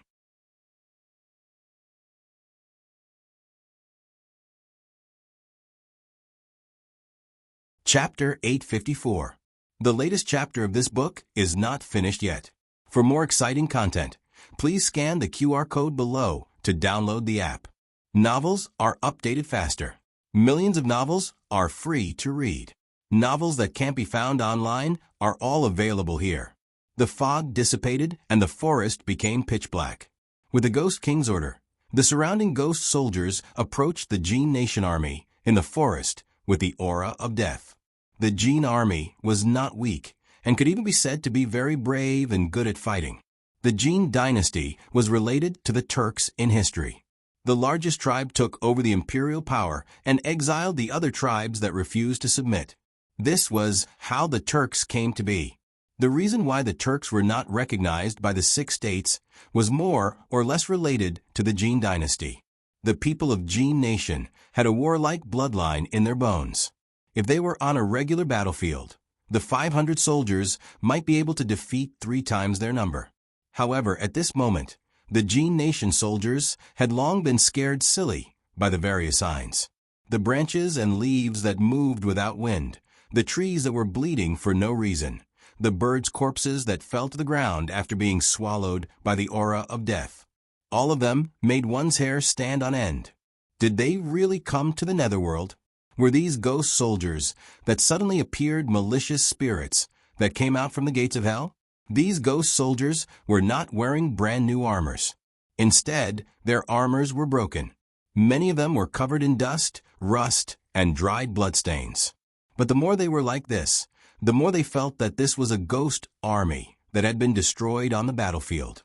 They could not forget the mission that they could not complete in the world of the living after falling to the netherworld.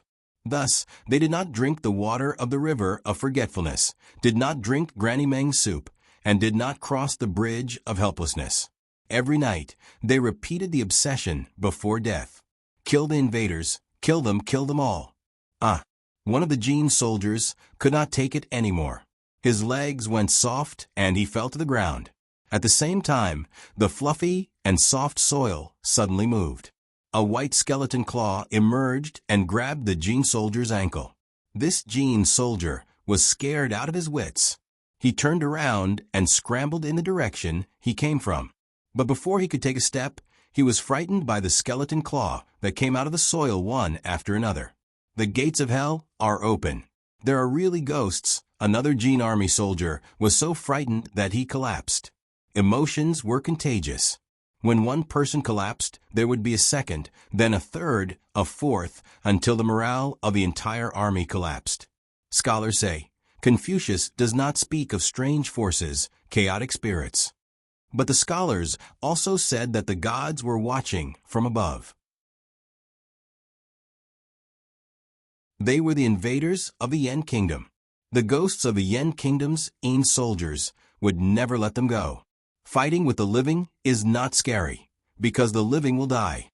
However, the ghost soldiers were already dead. They could not afford to die again. The Gene army totally collapsed. Some cried, some fled. Only a third of them were fighting bravely. These soldiers were nothing in the face of the massive number of ghost soldiers, not to mention the fact that they were only calm on the surface, but their hearts had already collapsed. Gu Jiao and Black Impermanence sat under the tree. A skeletal claw broke through the ground and grabbed Gu Jiao's right ankle. Gu Jiao grunted and unceremoniously pulled out the skeletal claw. The skeleton that suddenly lost his hand. Are you polite? Oh, it's really the skeleton of a dead person. Gu Jiao took a look at it, and with a click, she attached it to the skeleton on the ground. The skeleton. Fine, I'll leave. When Min Hongyi saw his soldiers collapsing one by one, he was so angry that the veins on his forehead popped out.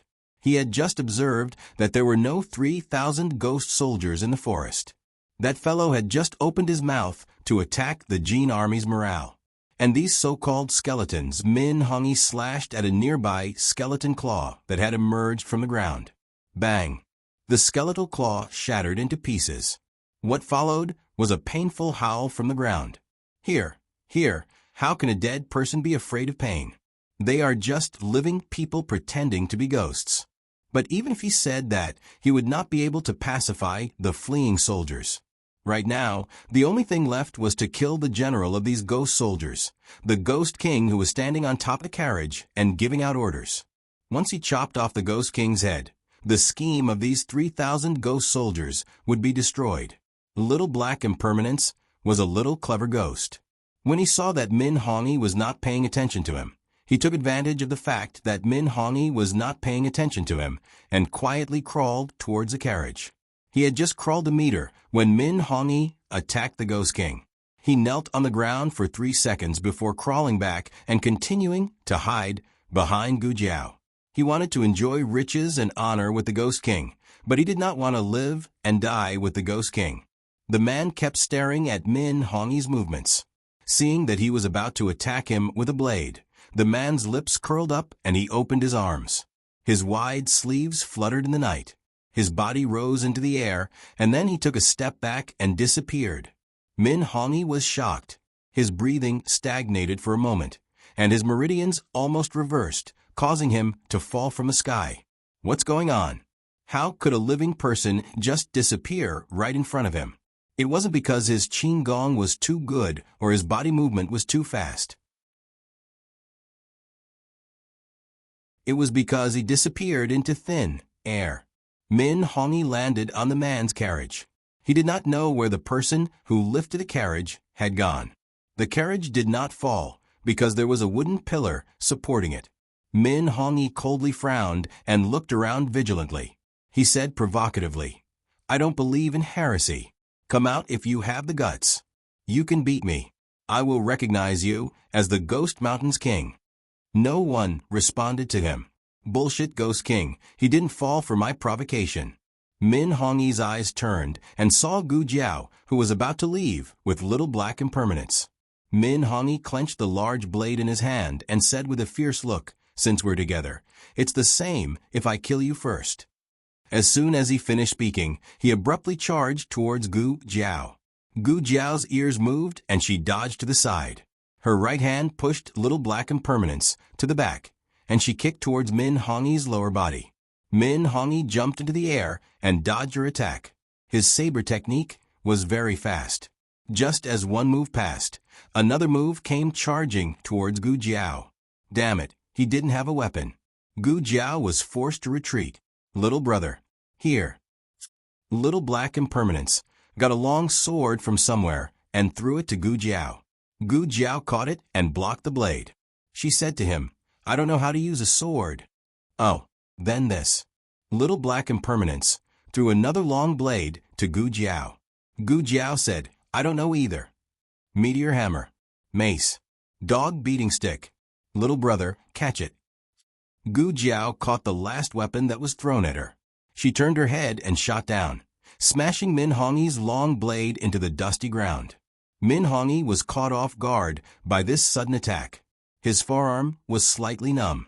This young man clearly had no internal energy, but his spear technique was so overbearing it reminded him of the Xian Yuan family's spear technique. Wait, the Xian Yuan family's spear technique. Gu Jiao had just used the 5th style of the 7 styles of Xian Yuan. She could control the first 4 styles with ease. Although she practiced the last few styles diligently, she didn't use them much when attacking.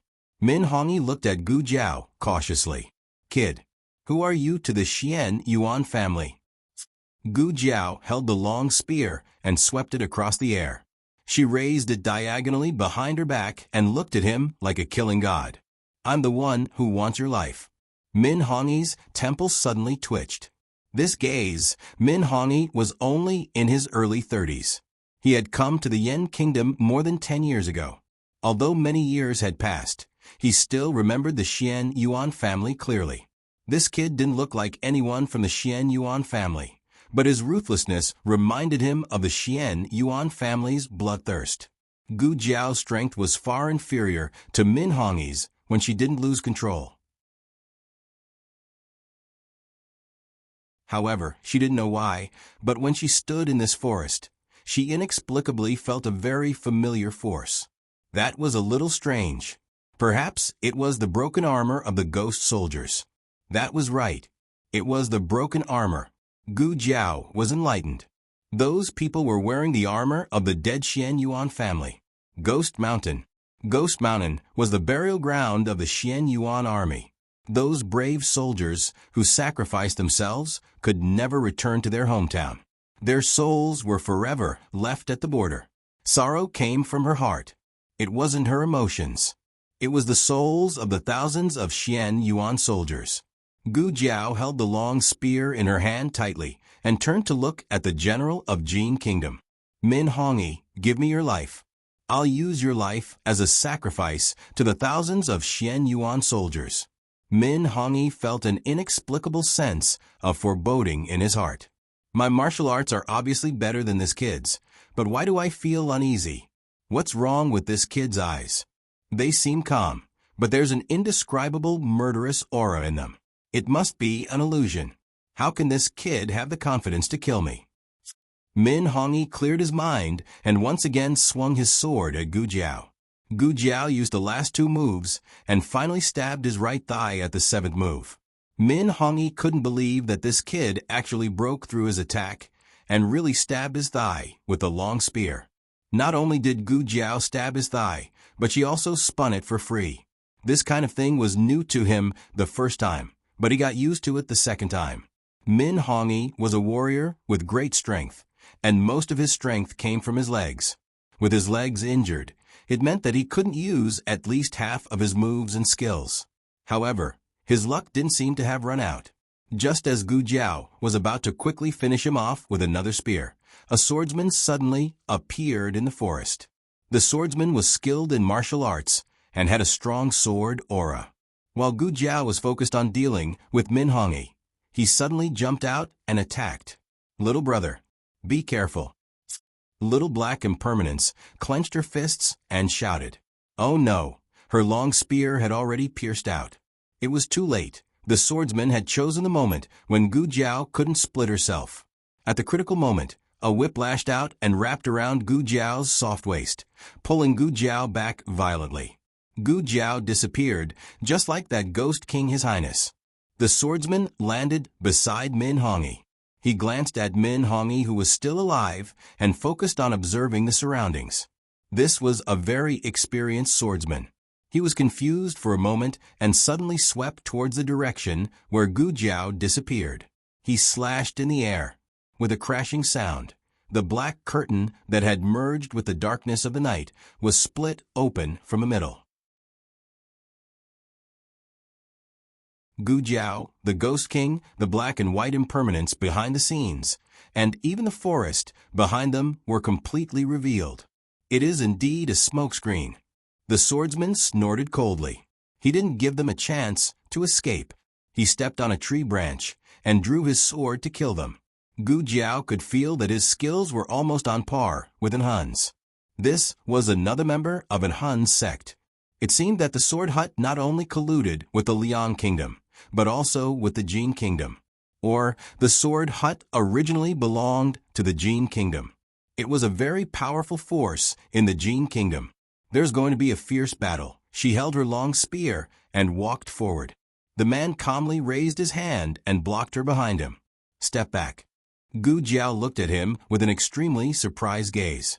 The swordsman said coldly, "Tonight, none of you can escape."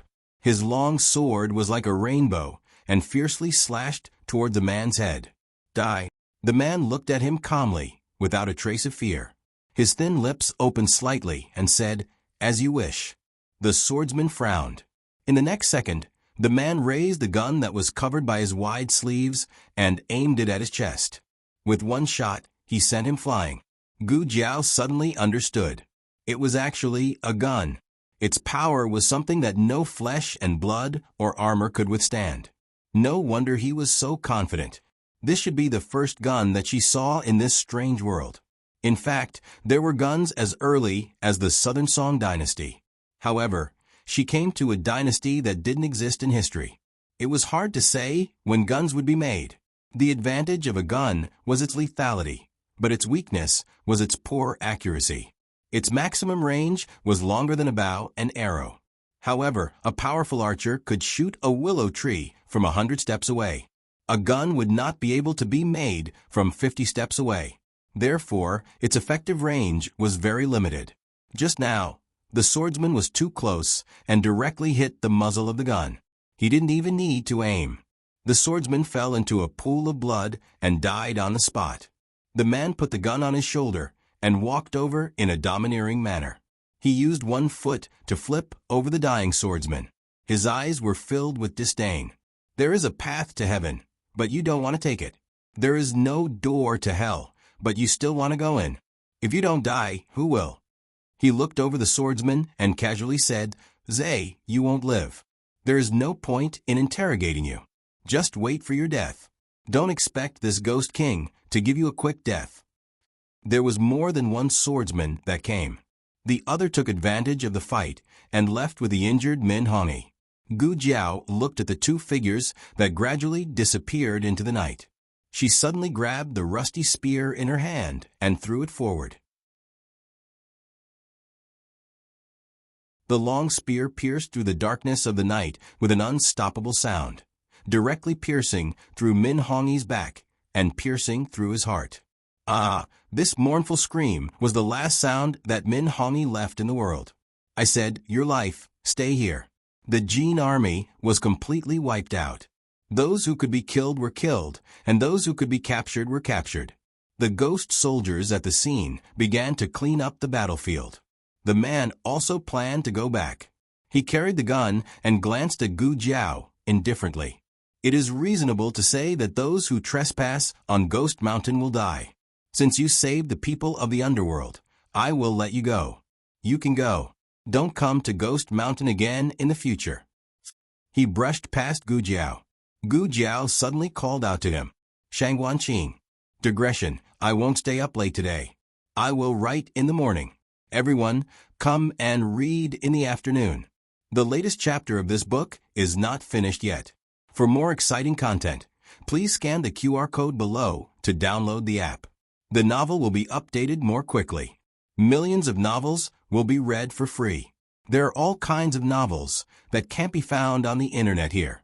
https://www.zhpqg.com/89642_89642_106/1056033361. HTML Genius remembered the website address in a second. www.zhhbqg.com Bikugu mobile reading website. zhhbqg.com.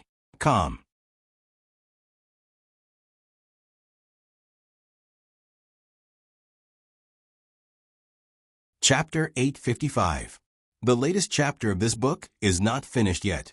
For more exciting content, please scan the QR code below to download the app. More novels are updated faster. Millions of novels are free to read. All the novels that can't be found on the internet are available here. The man froze. The next second, he walked forward calmly. You've got the wrong person. Gu Jiao turned around, looked at his back without looking back, and said, Your mother is here. The man's footsteps did not stop, and he continued to stride into the night. Gu Jiao continued, Your mother is really here. The crown princess has gone to war on behalf of the emperor, and the imperial army has been stationed in Xuyang City. If she finds out that you're not good enough to stay outside Chengdu, but came to the border to be an outlaw, she'll beat you. The man clenched his fists and continued to walk forward. Gu Jiao said again, Yi Qing from the Imperial Preceptor Palace is also here. The man finally couldn't bear it anymore, and his suppressed emotions burst out in an instant. He turned around and said angrily, Ah, how did you recognize me? Gu Jiao blinked innocently and said, I didn't recognize you. I just tricked you. Shangguan Qing.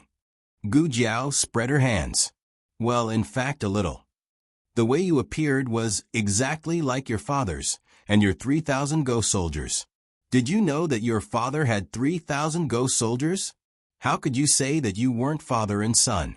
In addition, Gu Jiao noticed something strange after entering the forest, including the strange separation between her and Tang Yueshan. There should be some kind of array hidden in the forest. The art of Chimanduanjia was very similar to the unique skill of a certain imperial preceptor. More importantly, here, this. Gu Jiao raised her hand and opened her palm, revealing a token of the royal family of the Yan dynasty. Shangguan Qing looked at the medallion and then at his empty purse. He exploded again. When did you steal my medallion? I saved you out of kindness. But you're trying to steal from me. You're too heartless. Gu Jiao curled her lips. You look very easy to steal. I couldn't help it. Shang Guanqing was speechless. Shang Guanqing decided to teach this intruder a lesson. The authority of the Ghost King was not to be challenged. He spread out his arms and his body shook. The branches and leaves on the trees around him instantly moved without any wind. Tremble, intruder. Gu Jiao didn't even lift her eyelids. She looked up and came to a big tree. She casually grabbed a rope and pulled it down. Ouch! The little ghost on the tree was pulled down. Shang Guanqing did not give up easily. He slapped the big tree behind him, and the big tree began to bleed. Gu Jiao grunted. She raised her index finger and poked at a tree hole. The blood that was about to flow out. It can't flow out anymore. Shang Guanqing was so angry that his whole body trembled. It seems that you want to force me to use my ultimate move. You mean this? Gu Jiao bent down and pulled out a white skeleton claw from the grass. A confused little ghost was hanging under the claw. The little ghost activated the mechanism in the claw. The skeleton claw scratched twice. Click, click. The scene fell into a dead silence. The little ghost saw that the situation was not good. It decisively gave up its prop, the ghost claw, and ran away with its tail between its legs. Gu Jiao thought for a while and generously returned the ghost claw to Shang Guanqing. Here you go. Shang Guanqing was speechless. Shang Guanqing gritted his teeth and grabbed the ghost claw. He threw it to the side. Little Black Impermanence, who was eavesdropping, was hit. It hugged the ghost claw and ran away without saying a word. Shang Guanqing looked at Gu Jiao coldly. Who are you? Did the old man send you? The new disciple of the State Master Hall? I've never seen you before. It seems that you're really familiar with the State Master Hall. No wonder you've learned from the State Master Hall and look like half a time traveler. I'm your sister-in-law. Gu Jiao said, I'm the new commander of the Black Wind Cavalry. My surname is Xiao. When Shang Guanqing heard that Xiao was the new commander of the Black Wind Cavalry, he didn't show a complicated expression. Gu Jiao inferred that he didn't know, or he didn't think much about it. Shangguan Yen didn't say whether Xiao Qing knew about his background or not. Gu Jiao thought that he didn't know. Naturally, she couldn't make a decision to expose it. Shang Guanqing looked behind Gu Jiao. The Black Wind Cavalry also came? Gu Jiao said, they didn't come to Puqing City. They're in Cuyang. Shang Guanqing, oh. Gu Jiao asked, who gave you the gun? Shang Guanqing rolled his eyes. Can't I invent it myself? Gu Jiao looked at the gun in his hand. It's rusty. I'm afraid it's older than you. Shang Guanqing domineeringly said, I don't care. I invented it. There was only a difference of one word. Rounded up, it was an invention. Oh. Gu Jiao raised her eyebrows and looked at the people who were cleaning the battlefield in the forest. Then, those ghost soldiers and their armor were also invented by you? Shang Guanqing said, I found the armor in the back mountain. This was the same as Gu Jiao's guess. This was the place where the Xianyuan army was buried. That was why there were so many broken Xianyuan armors. As for those ghost soldiers, Shang Guanqing began to walk on the road he came from. As he walked, he said, some of them are bandits from the border. I subdued them. Gu Jiao followed him. After walking for a long time, she understood what he meant by some, because there were obviously some here. Behind the forest was a valley with 3 mountains behind it. A small river meandered through the valley. A small bridge connected the forest and a small village in the valley. The village was divided into 2 sides. One side was where the ghost soldiers lived, and the other side was where the villagers lived. This village was obviously newly built. The thatched houses were all new. The ghost soldiers returned triumphantly and removed their armor. The villagers lit bonfires in the open space. The adults were working, and the children were playing happily. In stark contrast to Pu City, where the flames of war spread, this was simply a paradise. Shang Guanqing said lightly, these are the people of the city who suffered the flames of war, and the villagers whose villages were burned down. If the Jin army doesn't want to be human, let them be ghosts. No wonder he killed the Jin army without mercy. It turned out that he had seen the atrocities of the Jin army. Shang Guanqing. Gu Jiao looked at him. What? He asked casually. Gu Jiao curved her lips. To praise you. I have imagined you countless times, but I didn't expect you to be like this. Although you were poisoned when you were young, causing your body to be weak, you have an intelligent mind and a kind and tenacious heart. In your limited life, you have created endless possibilities. You have saved many people's lives. Who wants your praise? Shang Guanqing turned his face away, his ears turning red. Gu Jiao looked at his red ears and couldn't help but laugh out loud.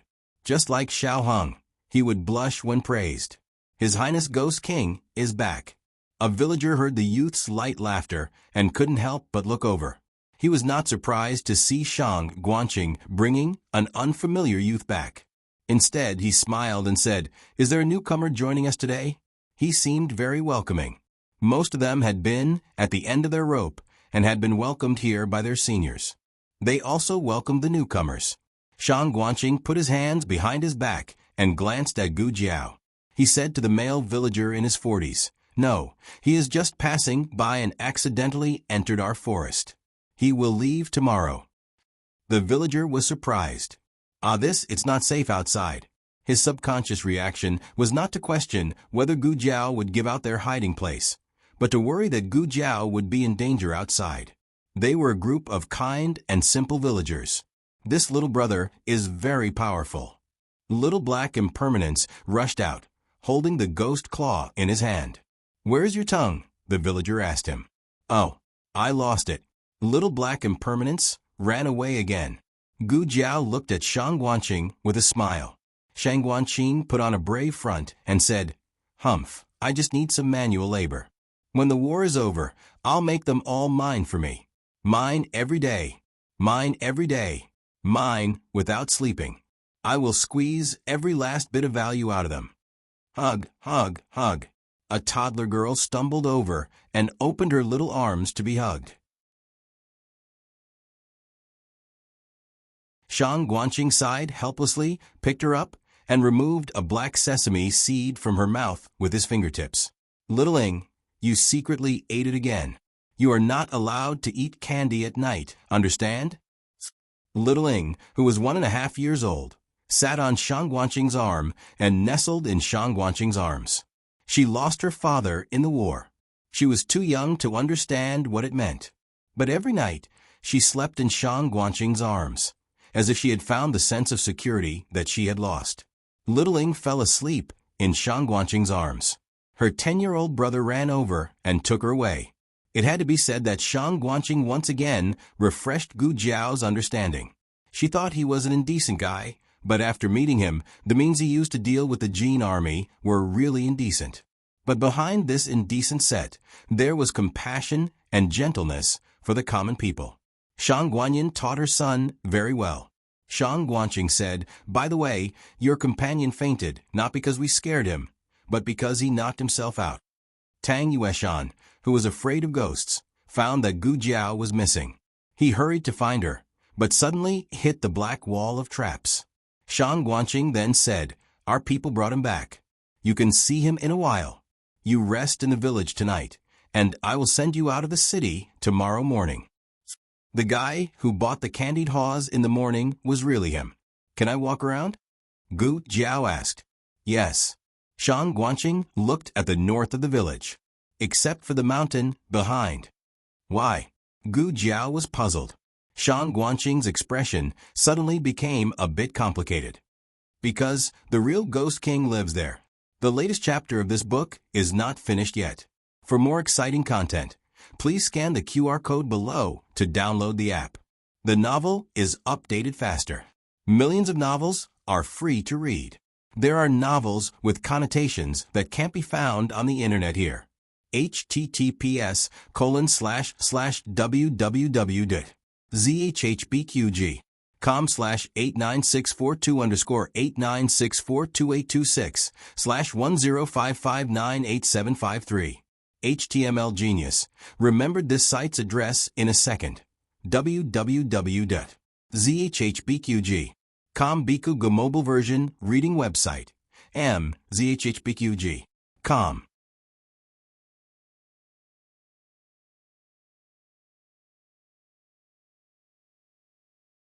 Chapter 856. The latest chapter of this book is not finished yet. For more exciting content, please scan the QR code below to download the app. The novel is more complete and updated faster. Millions of novels are free to read. There are all kinds of novels that can't be found on the internet here. The Real Ghost King. Gu Jiao looked at Shang Guanqing with a puzzled face. She was surprised but not surprised. She expected that the Ghost King was fake, but she didn't expect that there was a real one in Ghost Mountain. Wait, the real Ghost King that he defined might not be the objective truth. Everything still needs to be verified. Gu Jiao asked, "Who is the real Ghost King?" Shang Guanqing raised his chin and said, "I don't know. The friendship between gentlemen is as light as water. I don't pry into the privacy of my friends." You can't stop pretending for a minute, right? If the Ghost King is really your friend, why didn't he come out to help? I bet a pack of spicy sticks that the Ghost King doesn't care about you. Gu Jiao crossed her arms and looked at him with a serious face. Shang Guanqing and Gu Jiao looked at each other. His heart jumped, and he had the illusion that the size of his underwear was seen through. He trembled, coughed softly, and said seriously, Okay, I don't make friends with just anyone. That old guy is not qualified to be my friend." Gu Jiao took a deep breath. Xiao Heng's brother, she couldn't beat him. She couldn't beat him. After removing the exaggeration in Shang Guanqing's words, the information was, "I've only met him once or twice. I'm not good enough. So he doesn't want to be my friend. Tell me what kind of person he is. Gu Jiao suddenly became interested in this ghost king. Person? Shang Guanqing snorted, found a stone by the stream, sat down, and picked up a handful of foxtail grass. The laughter and noise behind them made people feel a temporary peace and beauty in the troubled world. Gu Jiao had been at the border for many days, but she hadn't felt this way for a long time. She sat down beside him. The two of them were separated by a distance that was neither too far nor too close. Shang Guanqing pursed his lips, as if he wanted to say something, but in the end, he just snorted. Go on, Gu Jiao said. Well, Shang Guanqing frowned, as if he was considering his words. I don't think he's human. He's dead. At least, that's the feeling he gives me. He's surrounded by the aura of death, and his eyes don't look like a living person's. Gu Jiao asked, Can you move? Can you talk? Is there a heartbeat and breathing? Yes, there is. Shang Guanqing answered concisely. Then it wasn't a dead person, it was a living person. Gu Jiao said, He sounds like a very strange guy. Shang Guanqing played with the green foxtail grass and said, It's a little strange, but he doesn't kill unarmed people. There were some people who mistakenly entered the back mountain, but he didn't hurt them. Instead, the mountain bandits ran to his territory, and almost all of them died in his hands. It's all thanks to me stepping in. All right, now you're calling yourself Little Master again. You sure have a lot of self-titles. Gu Jiao asked again, Is that why you subdued those bandits and turned them into ghost soldiers? Shang Guanqing straightened his back. Sort of. I saved them from that person, and they were grateful to me for saving their lives. Gu Jiao glanced at him. There's also deterrence and blackmail, right? For example, you said that the Ghost King is your backer. If they dare to disobey, you'll let the Ghost King kill them? Shang Guanqing looked at Gu Jiao in disbelief, as if he was looking at a monster. No way, how do you know everything? Because I'm an ordinary little genius at solving cases. Gu Jiao said, So there's a big Ghost King in the back mountain, and you're the little Ghost King. Did you call yourself that? Shang Guanqing didn't deny it. He just lay down on a long stone, put one arm behind his head, and looked at the starry sky with a piece of green foxtail grass in his mouth. It's the old Ghost King. He's not young anymore, he said. The old Ghost King. Gu Jiao touched her chin thoughtfully. Hey, Shang Guanqing poked Gu Jiao with his jade-like slender finger. I finally remember what's strange about you. What? Gu Jiao turned her head to look at the guy lying flat on the rock. He was still wearing the mask that covered most of his face, not revealing his true appearance. However, his eyes were beautiful, very much like the almond eyes of Princess Xinyang. His lips were inherited from Marquis Shenping, the non-smiling Shi. Shang Guanqing said, I thought you were strange all the way here, but I didn't realize until just now. Since you recognized me as the eldest grandson of the emperor, why did you dare to call me by my name? Are the Black Wind Cavalry so arrogant now? Gu Jiao said, This isn't arrogance. Beating you up is. Gu Jiao grabbed his wrist. Shang Guanqing frowned subconsciously. What? Although you're a man, I'm not into men. He didn't like other people's touch, and he wasn't used to being too close to people. In this aspect, the two brothers were very similar to Xinyang. Gu Jiao finished taking his pulse and put his hand back. Shang Guanqing looked at her strangely. You know medicine? A little. Gu Jiao said, Unfortunately, I can't cure the poison in your body. Shang Guanqing didn't show the slightest disappointment when he heard this answer. After all, he was poisoned with an incurable poison. Even the imperial preceptor couldn't cure him. There were no miracles for him. He only had 3 months left to live. Maybe even less. Do you feel uncomfortable? Gu Jiao looked at him and asked. Shang Guanqing was slightly startled. He thought of many possible reactions from Gu Jiao. Maybe she would sympathize with him, comfort him, or draw a big picture for him. But he never expected that it would be as simple.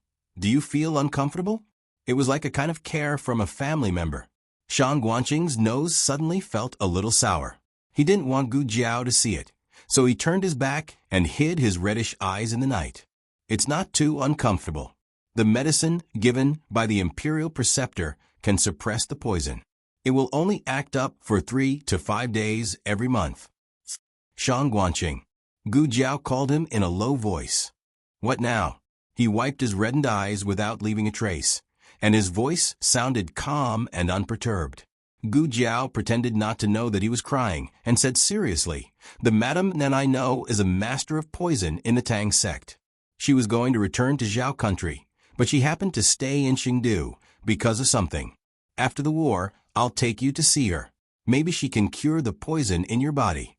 Oh, he had long given up hope, but he was too lazy to say his refusal over and over again.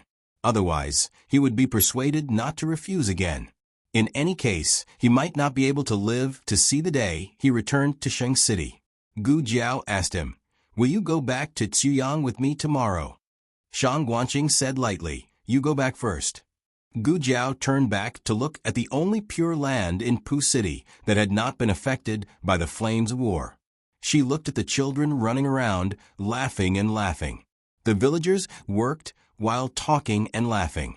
The ghost soldiers were wrestling and practicing martial arts in the open space in front of the door. She couldn't leave here.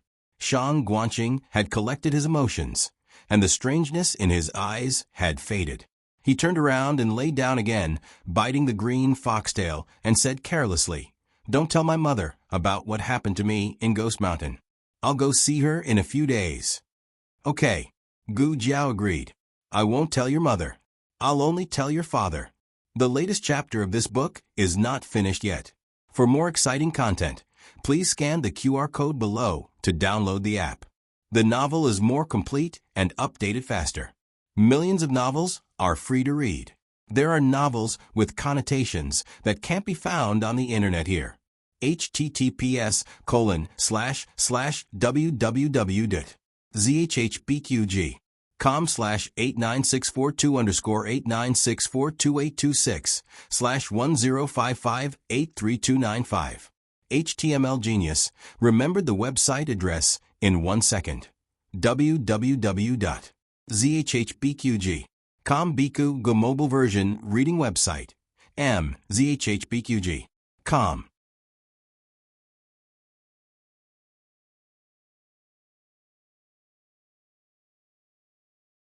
Chapter 857. The latest chapter of this book is not finished yet. For more exciting content, please scan the QR code below to download the app. Novels are updated at a faster rate. Millions of novels are free to read. Novels with a deeper meaning that cannot be found online are available here.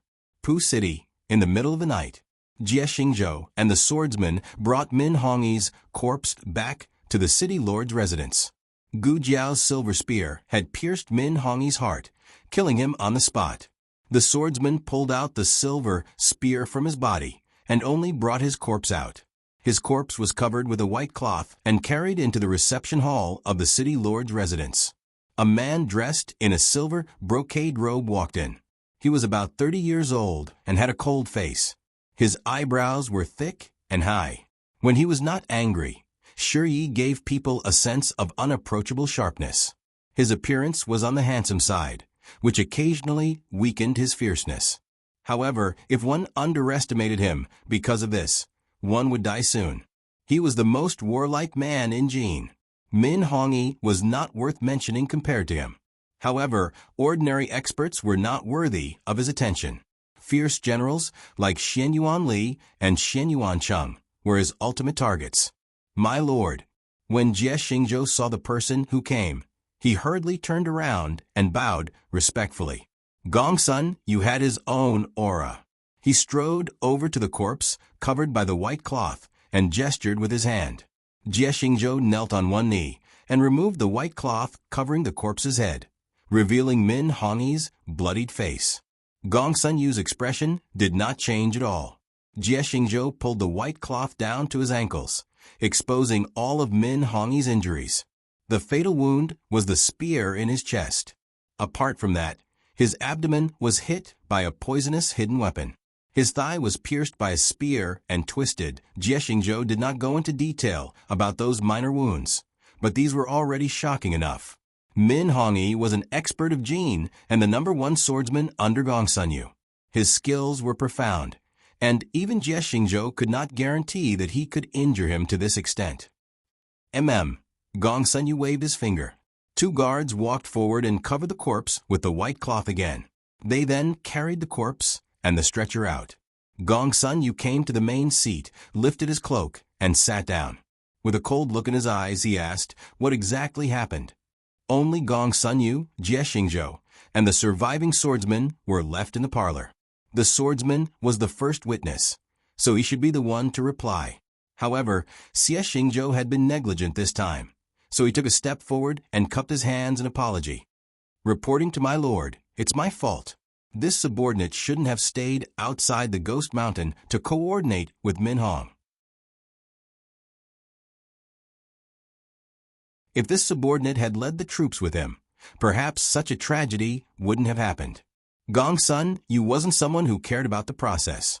He cared more about the outcome. In the end, Min Hongyi died.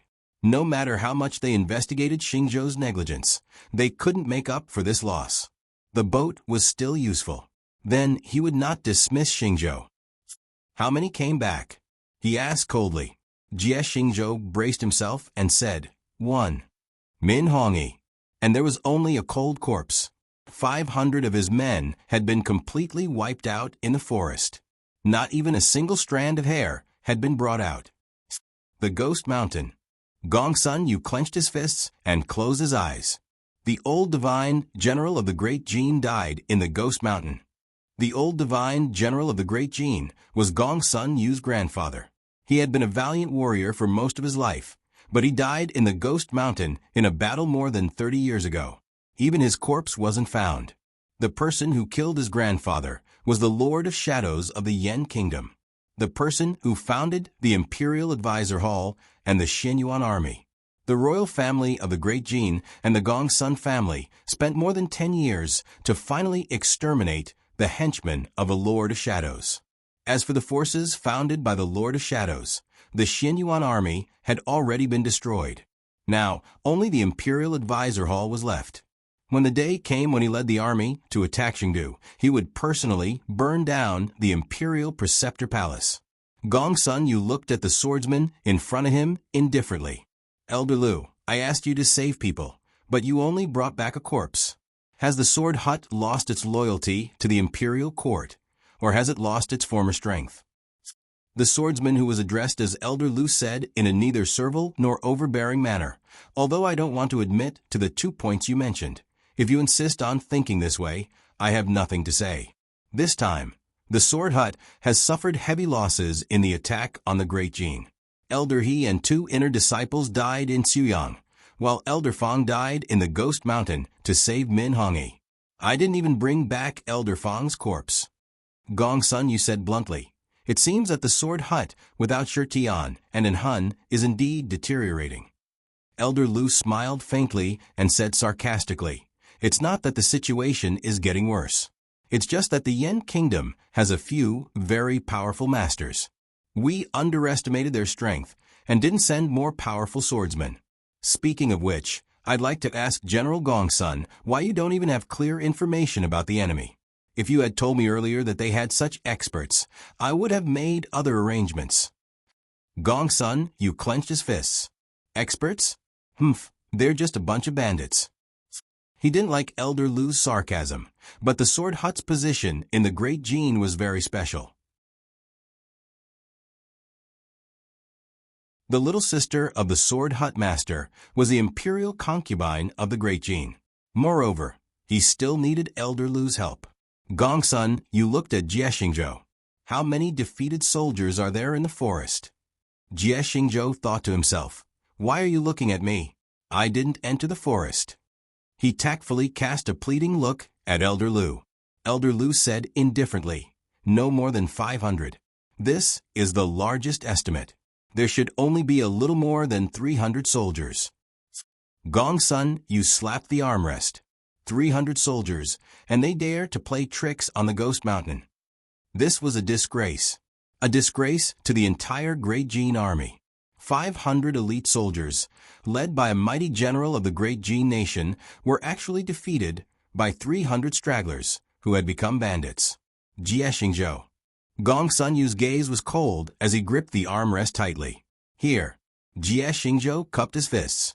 Gong Sun Yu said, "Tomorrow morning, bring 20,000 soldiers and flatten the Ghost Mountain." Jie Xingzhou was stunned.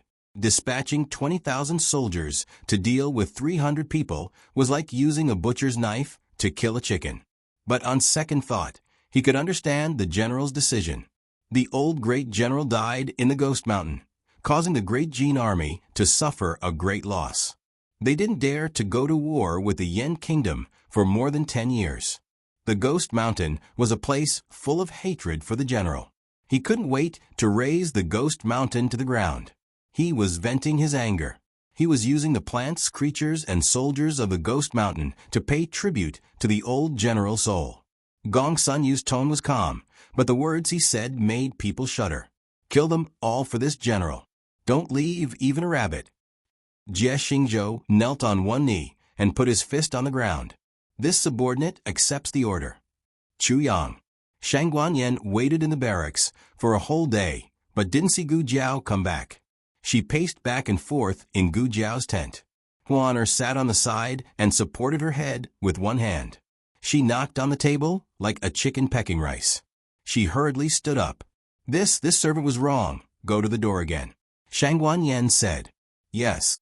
Huan lifted the curtain and went to the gate of the barracks.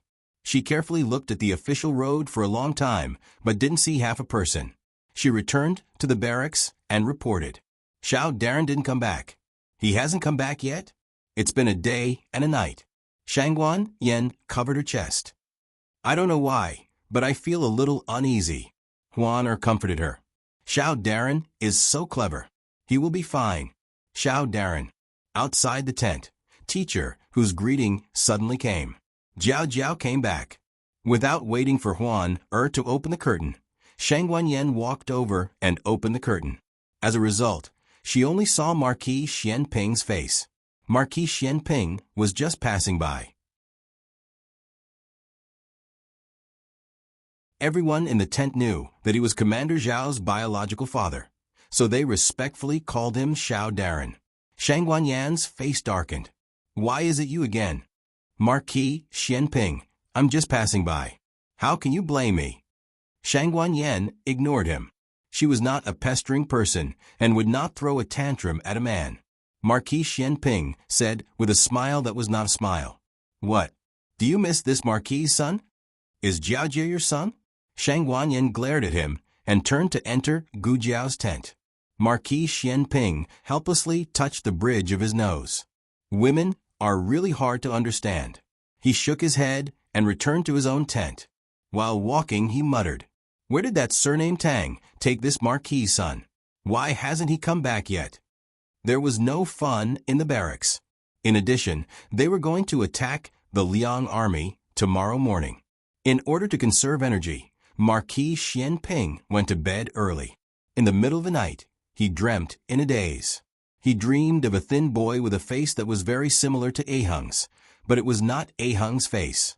He suddenly appeared in front of him and reached out to him. Somehow, he recognized that it was his and Qin Fengwan's son. He was happy and quickly walked toward him. "Son." But just as he was about to reach out and touch him, a long sword suddenly appeared from the darkness and pierced his son's chest from behind. Rumble. The sky exploded with thunder. Marquis Xianping's body shook and woke up from the nightmare. His clothes were sticky, and he was obviously in a cold sweat. Why did he have this dream? Before he could see his son was, bad luck. His son was fine. After he finished the battle, he would take Xiaoqing back to see his mother.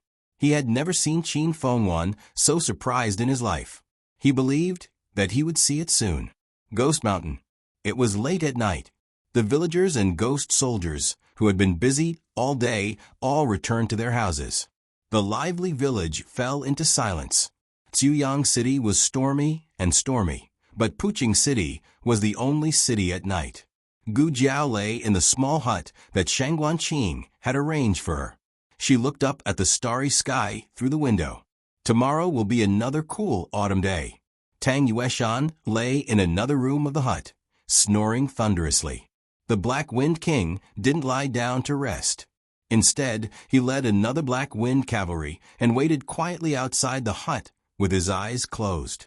Gu Jiao listened to the wind blowing from the mountains and admired the boundless moonlight. She felt peaceful in her heart. "Boss will go back tomorrow," she said to the Black Wind King outside the window. The Black Wind King snorted in response. Then it snored again, indicating that it was time for Gu Jiao to sleep. Seeing that Gu Jiao was still opening her big eyes, he simply stuck his head into the window and blocked the moonlight and the night. "Gu Jiao, fine. I'll just sleep."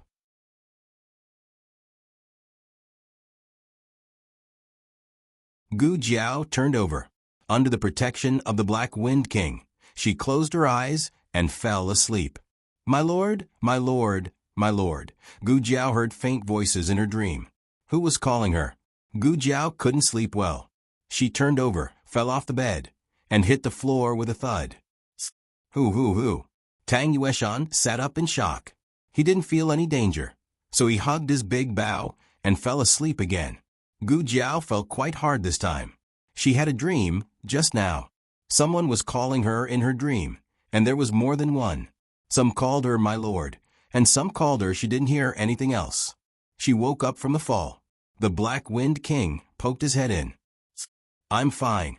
Gu Jiao stood up with a big bump on her head. With this fall, her drowsiness was completely gone. The moon was bright in the first half of the night, but the second half of the night was covered by dark clouds. "It's going to rain soon." It was very stuffy in the hut. Gu Jiao came out to get some fresh air. She stood by the Black Wind King's side, admiring the mountain range that was dyed black by the night. Suddenly, her little head subconsciously looked towards the east.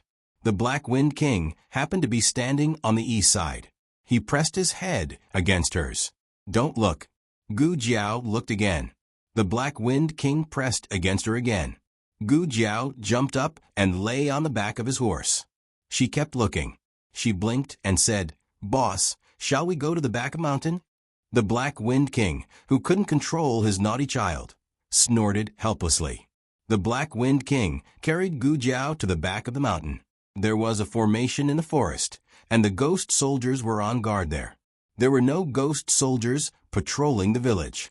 The Black Wind King walked very softly, not waking any of the villagers. In order to prevent the villagers from entering the back of the mountain, Shangguanqing ordered people to build a row of fences that were as tall as a person. The Black Wind King jumped over easily. Gu Jiao patted his mane and said proudly, "Boss, you're awesome." The Black Wind King said, "Don't flatter me." The Black Wind King and Gu Jiao arrived at the foot of the mountain. Gu Jiao got off the horse and looked at the dark mountain. She muttered, "The back of the mountain is so big. Where is the Ghost King? Forget it, let's go in first." They went up the mountain and walked into a dense forest. This forest was rarely visited by people, and the vegetation was much more lush than in the front of the mountain. A venomous snake slithered down from the tree branch and flicked its dangerous tongue at Gu Jiao. Gu Jiao raised her hand and grabbed it. The poisonous snake. Gu Jiao had no interest in this kind of small poisonous snake, so she threw it away. The man and the horse went on for a while. Gu Jiao didn't think it would be so easy. Unexpectedly, she saw a graveyard as soon as she came out of the forest. At the top of the graveyard sat a motionless general who was holding a long sword and wearing armor. He was as if he had been petrified. The 3-foot-long sword in his hand was shining coldly, as if it weighed 1,000 pounds. At this moment, Gu Jiao finally understood what Shangguanqing meant. Shangguanqing was right. This person was really dead. There was no trace of a living person on his body. He believed from the bottom of his heart that he was dead. All that was left of him was a broken shell in the world, like a soulless zombie. The moon broke through the thick dark clouds and climbed into the night sky, sprinkling cold light on the graveyard and his body. Ka. His neck suddenly turned and slowly looked in the direction of Gu Jiao. Digression, little cuties. Do you still have monthly tickets? The latest chapter of this book is not finished yet. For more exciting content, please scan the QR code below to download the app. Novels are updated faster and more complete. Millions of novels are free to read. Novels with content that can't be found on the internet are all here. https://www.zhbqg.com/8964-2_8964-28296/10558296. HTML Genius remembered the website address www.zhbqg.com. Biku Go mobile reading website zhbqg.com.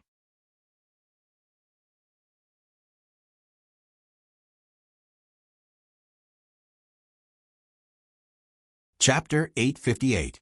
Please scan the QR code below to download the app for more exciting content. Novels are updated faster. Millions of novels are free to read.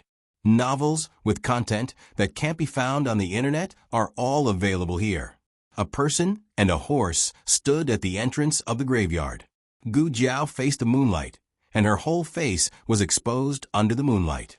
It was a clean and lively face, in sharp contrast to the man's shriveled cheeks that were covered with dirt and blood.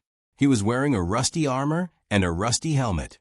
His whole body was spotless and shiny except for his 3-foot-long chest. His eyes were filled with an endless aura of death, like a bottomless black abyss. Being stared at by such a pair of eyes, even Gu Jiao felt oppressed. This was a man that she didn't want to fight with, because he was too strong. But sometimes, the more one was afraid of something, the more it would happen. Shang Guanqing once said that the Ghost King wouldn't hurt weak people. Gu Jiao didn't have any internal strength, so under normal circumstances, no one could detect that she knew martial arts. But obviously, this Ghost King was an exception. A sharp, murderous aura burst out from his lifeless eyes, and then his slow body turned around. His agility seemed to have increased 100 times in an instant. His hands formed into claws, and he used his internal strength to grab and swing in the air. Gu Jiao only felt an invisible hand choking her throat, and then she was pulled up and thrown out. Gu Jiao's waist hit a big tree, and the crows on the branches were awakened. They fluttered their wings and fled their nests. The leaves rustled and fell. Gu Jiao fell heavily to the ground and spat out a mouthful of blood. This guy was so strong. No wonder Shang Guanqing called him the Ghost King. With this strength, even an Hun couldn't take advantage of him. The Ghost King's eyes fell on Gu Jiao again, and he paused. Maybe he was surprised that Gu Jiao didn't die. Of course I won't die so soon. Gu Jiao pushed herself up from the ground. If I had known that I would have to deal with such a troublesome fellow, I would have put on my armor. That wouldn't work either. The armor was too eye-catching. If he wore it, he wouldn't be able to enter Puqing City. The Ghost King struck Gu Jiao again. Gu Jiao, who had finally managed to stand up, was once again beaten to the ground. She lay face down, looking very much like an injured little sad frog. Gu Jiao, at least let me hide. Gu Jiao stood up like a carp. His nose was bleeding, but he couldn't hide his imposing manner. This time, I won't let you hit me. Bang. Smack. Gu Jiao was beaten to the ground again. Gu Jiao's face was buried in the ground. Her hands were tugging at the weeds on the ground. Her small body was trembling violently with anger. Damn it. I can't dodge it. Gu Jiao's body gradually emitted a terrifying, murderous aura. You're the Ghost King, right? You've really angered me. Prepare to receive my wrath. Crack. The Ghost King moved quickly and appeared in front of Gu Jiao. He grabbed Gu Jiao's collar and lifted her up. Gu Jiao realized that the Ghost King's body was extremely tall and big. In front of him, it was no exaggeration to say that Gu Jiao was like a little chick. Let's make a deal. Do you need a little brother? I'll let you have old Tang. Tang Yueshan sneezed in his sleep. The Ghost King's murderous aura did not diminish. Gu Jiao rolled her eyes and changed back to her female voice. Actually, I'm a little girl. The Ghost King was stunned. Very well, now's the time. I'll poke your eyes out. Gu Jiao clenched her fingers and poked at the Ghost King's death eye. 3 seconds later, Gu Jiao looked at her 2 fingers that were swelling at a speed visible to the naked eye and pursed her lips in grievance. The Ghost King blocked it in time with his Qingfeng sword. Gu Jiao actually forced the Ghost King to use his sword. Although it was in an extremely cunning way, it still attracted the Ghost King's attention. The Ghost King did not give Gu Jiao any chance to struggle, nor did he leave any leeway. He raised the Qingfeng sword in his hand and stabbed it towards Gu Jiao's abdomen. Whoosh! In the blink of an eye, the Black Wind King rushed over. It let out an excited cry and knocked Gu Jiao away. Gu Jiao, who was knocked into the tree, was speechless. The Black Wind King pounced on the Ghost King. The Ghost King raised his sword and was about to cut off the Black Wind King's head, but it stopped in midair. The Black Wind King circled around the Ghost King and neighed excitedly. It rubbed its head against the Ghost King from time to time. It did not look like a 16-year-old horse. Instead, it looked like an excited pony. Gu Jiao lay on the tree and looked at it in confusion. What's going on? Boss, you rushed over here without a care for your own safety. So it wasn't to save me? You knocked me away because I was in the way? The Black Wind King circled around the man, who was either a general or a Ghost King. The whole graveyard was filled with its eager and excited hooves. Woo! There was also a whimper of grievance. The Ghost King's stiff body finally reacted. He raised his cracked and rough hand and gently placed it on the Black Wind King's head. The Black Wind King rubbed its head against his palm. Shout! He opened his mouth. His vocal cords had already shrunk after not speaking for many years. The voice in his throat sounded like it came from an old bellows. It was hoarse, broken, and unpleasant to the ears. Ayu, Xiaoyu? Is this the Black Wind King's name? The Black Wind King jumped up and down excitedly. At this moment, its childhood came back. Its life was complete. After it finished its excitement, it suddenly quieted down. It looked at the Ghost King, who did not look like a human anymore. It seemed to have realized something and let out a sad cry. Gu Jiao lay on the tree and began to analyze the current situation. This mountain was the burial place of the Xianyuan family. She did not know why she came to this conclusion. In fact, based on the information she had, it was impossible to infer this point.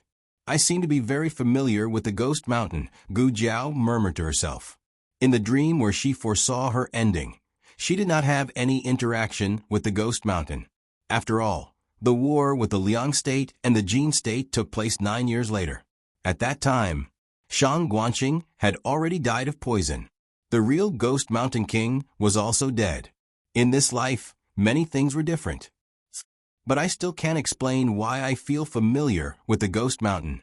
I didn't come here in that dream. Gu Jiao could not figure it out, so she simply stopped thinking about it. Even she herself did not understand the secrets of her body. Gu Jiao jumped down from the tree.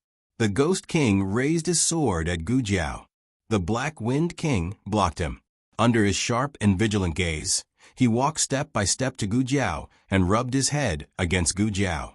This was the person he wanted to protect. She was on his side. The Ghost King's Qingfeng sword fell. Gu Jiao walked over. Since they were on the same side, Gu Jiao did not hold back. Gu Jiao raised her bleeding face and said in a mighty and domineering manner, "Let me introduce myself. I am Gu Jiao, a comrade who fought side by side with Boss. Yes, little Ayu. I am also the new commander of the Black Wind Cavalry." As soon as she finished speaking, the Ghost King swung his sword again. Gu Jiao was completely caught off guard. What was wrong with what she said this time? But she did not suffer those attacks for nothing. At least she dodged this attack. It seemed that the real battle was the best shortcut to improve one's strength. But she did not manage to dodge the second attack. The tip of the Ghost King's sword stopped an inch away from her throat. This was because the Ghost King held back. Otherwise, she would have already become a ghost under his sword. Too weak. He said very slowly, put away his sword, and left with the Black Wind King. So you attacked just now to test whether I am qualified to be the commander of the Black Wind Cavalry? You should have at least said hello in advance, hero. You almost scared me to death. Gu Jiao brushed the dirt off her clothes and followed. On his left was the Black Wind King, and on his right was Gu Jiao. Gu Jiao hesitated and asked, "Are you from the Xianyuan family?" He ignored Gu Jiao. When he was not attacking, his movements and expression were very slow, as if it was very strenuous. Did he think that a dead person walked like this? He did not answer. Gu Jiao did not find it strange. This person had been isolated from the world for many years and had long forgotten how to communicate with others. But he could say the name of the Black Wind King when he was young, which meant that he did not lose his memory. Of course, it was not ruled out that the brain had forgotten under normal circumstances. No one could remember everything they had experienced. Gu Jiao turned to look at the hair under the helmet. It was gray hair. His age was that of a grandfather's, excluding Xianyuan Cheng and his brothers. It could not be Xianyuan Li. Xianyuan Li's body was personally brought back for burial by Dukan, so it could not be fake. Moreover, if Xianyuan Li was still alive, then he had no reason to not go back and guard here with an identity that was neither human nor ghost. Gu Jiao followed him and looked him up and down. Fortunately, he did not seem to mind Gu Jiao's inspection. Gu Jiao noticed that his breathing was not very stable. He should have suffered a very serious internal injury and had not recovered. Living was torture for him. She did not know why he held on until now. Was it just to guard the graveyard of the Xianyuan army? The latest chapter of this book is not finished yet. For more exciting content, please scan the QR code below to download the app. Novels are updated faster and more complete. Millions of novels are free to read. There are novels with connotations that cannot be found online here. https://www.zhbqg.com/89642_8964286/1055603884. HTML Genius. Remember the website address in 1 second. www.zhbqg.com Bikuga mobile reading website. zhbqg.com that you're tuning in to the Echo Reads YouTube channel. Don't forget to subscribe and join us on this journey to catch the most captivating stories.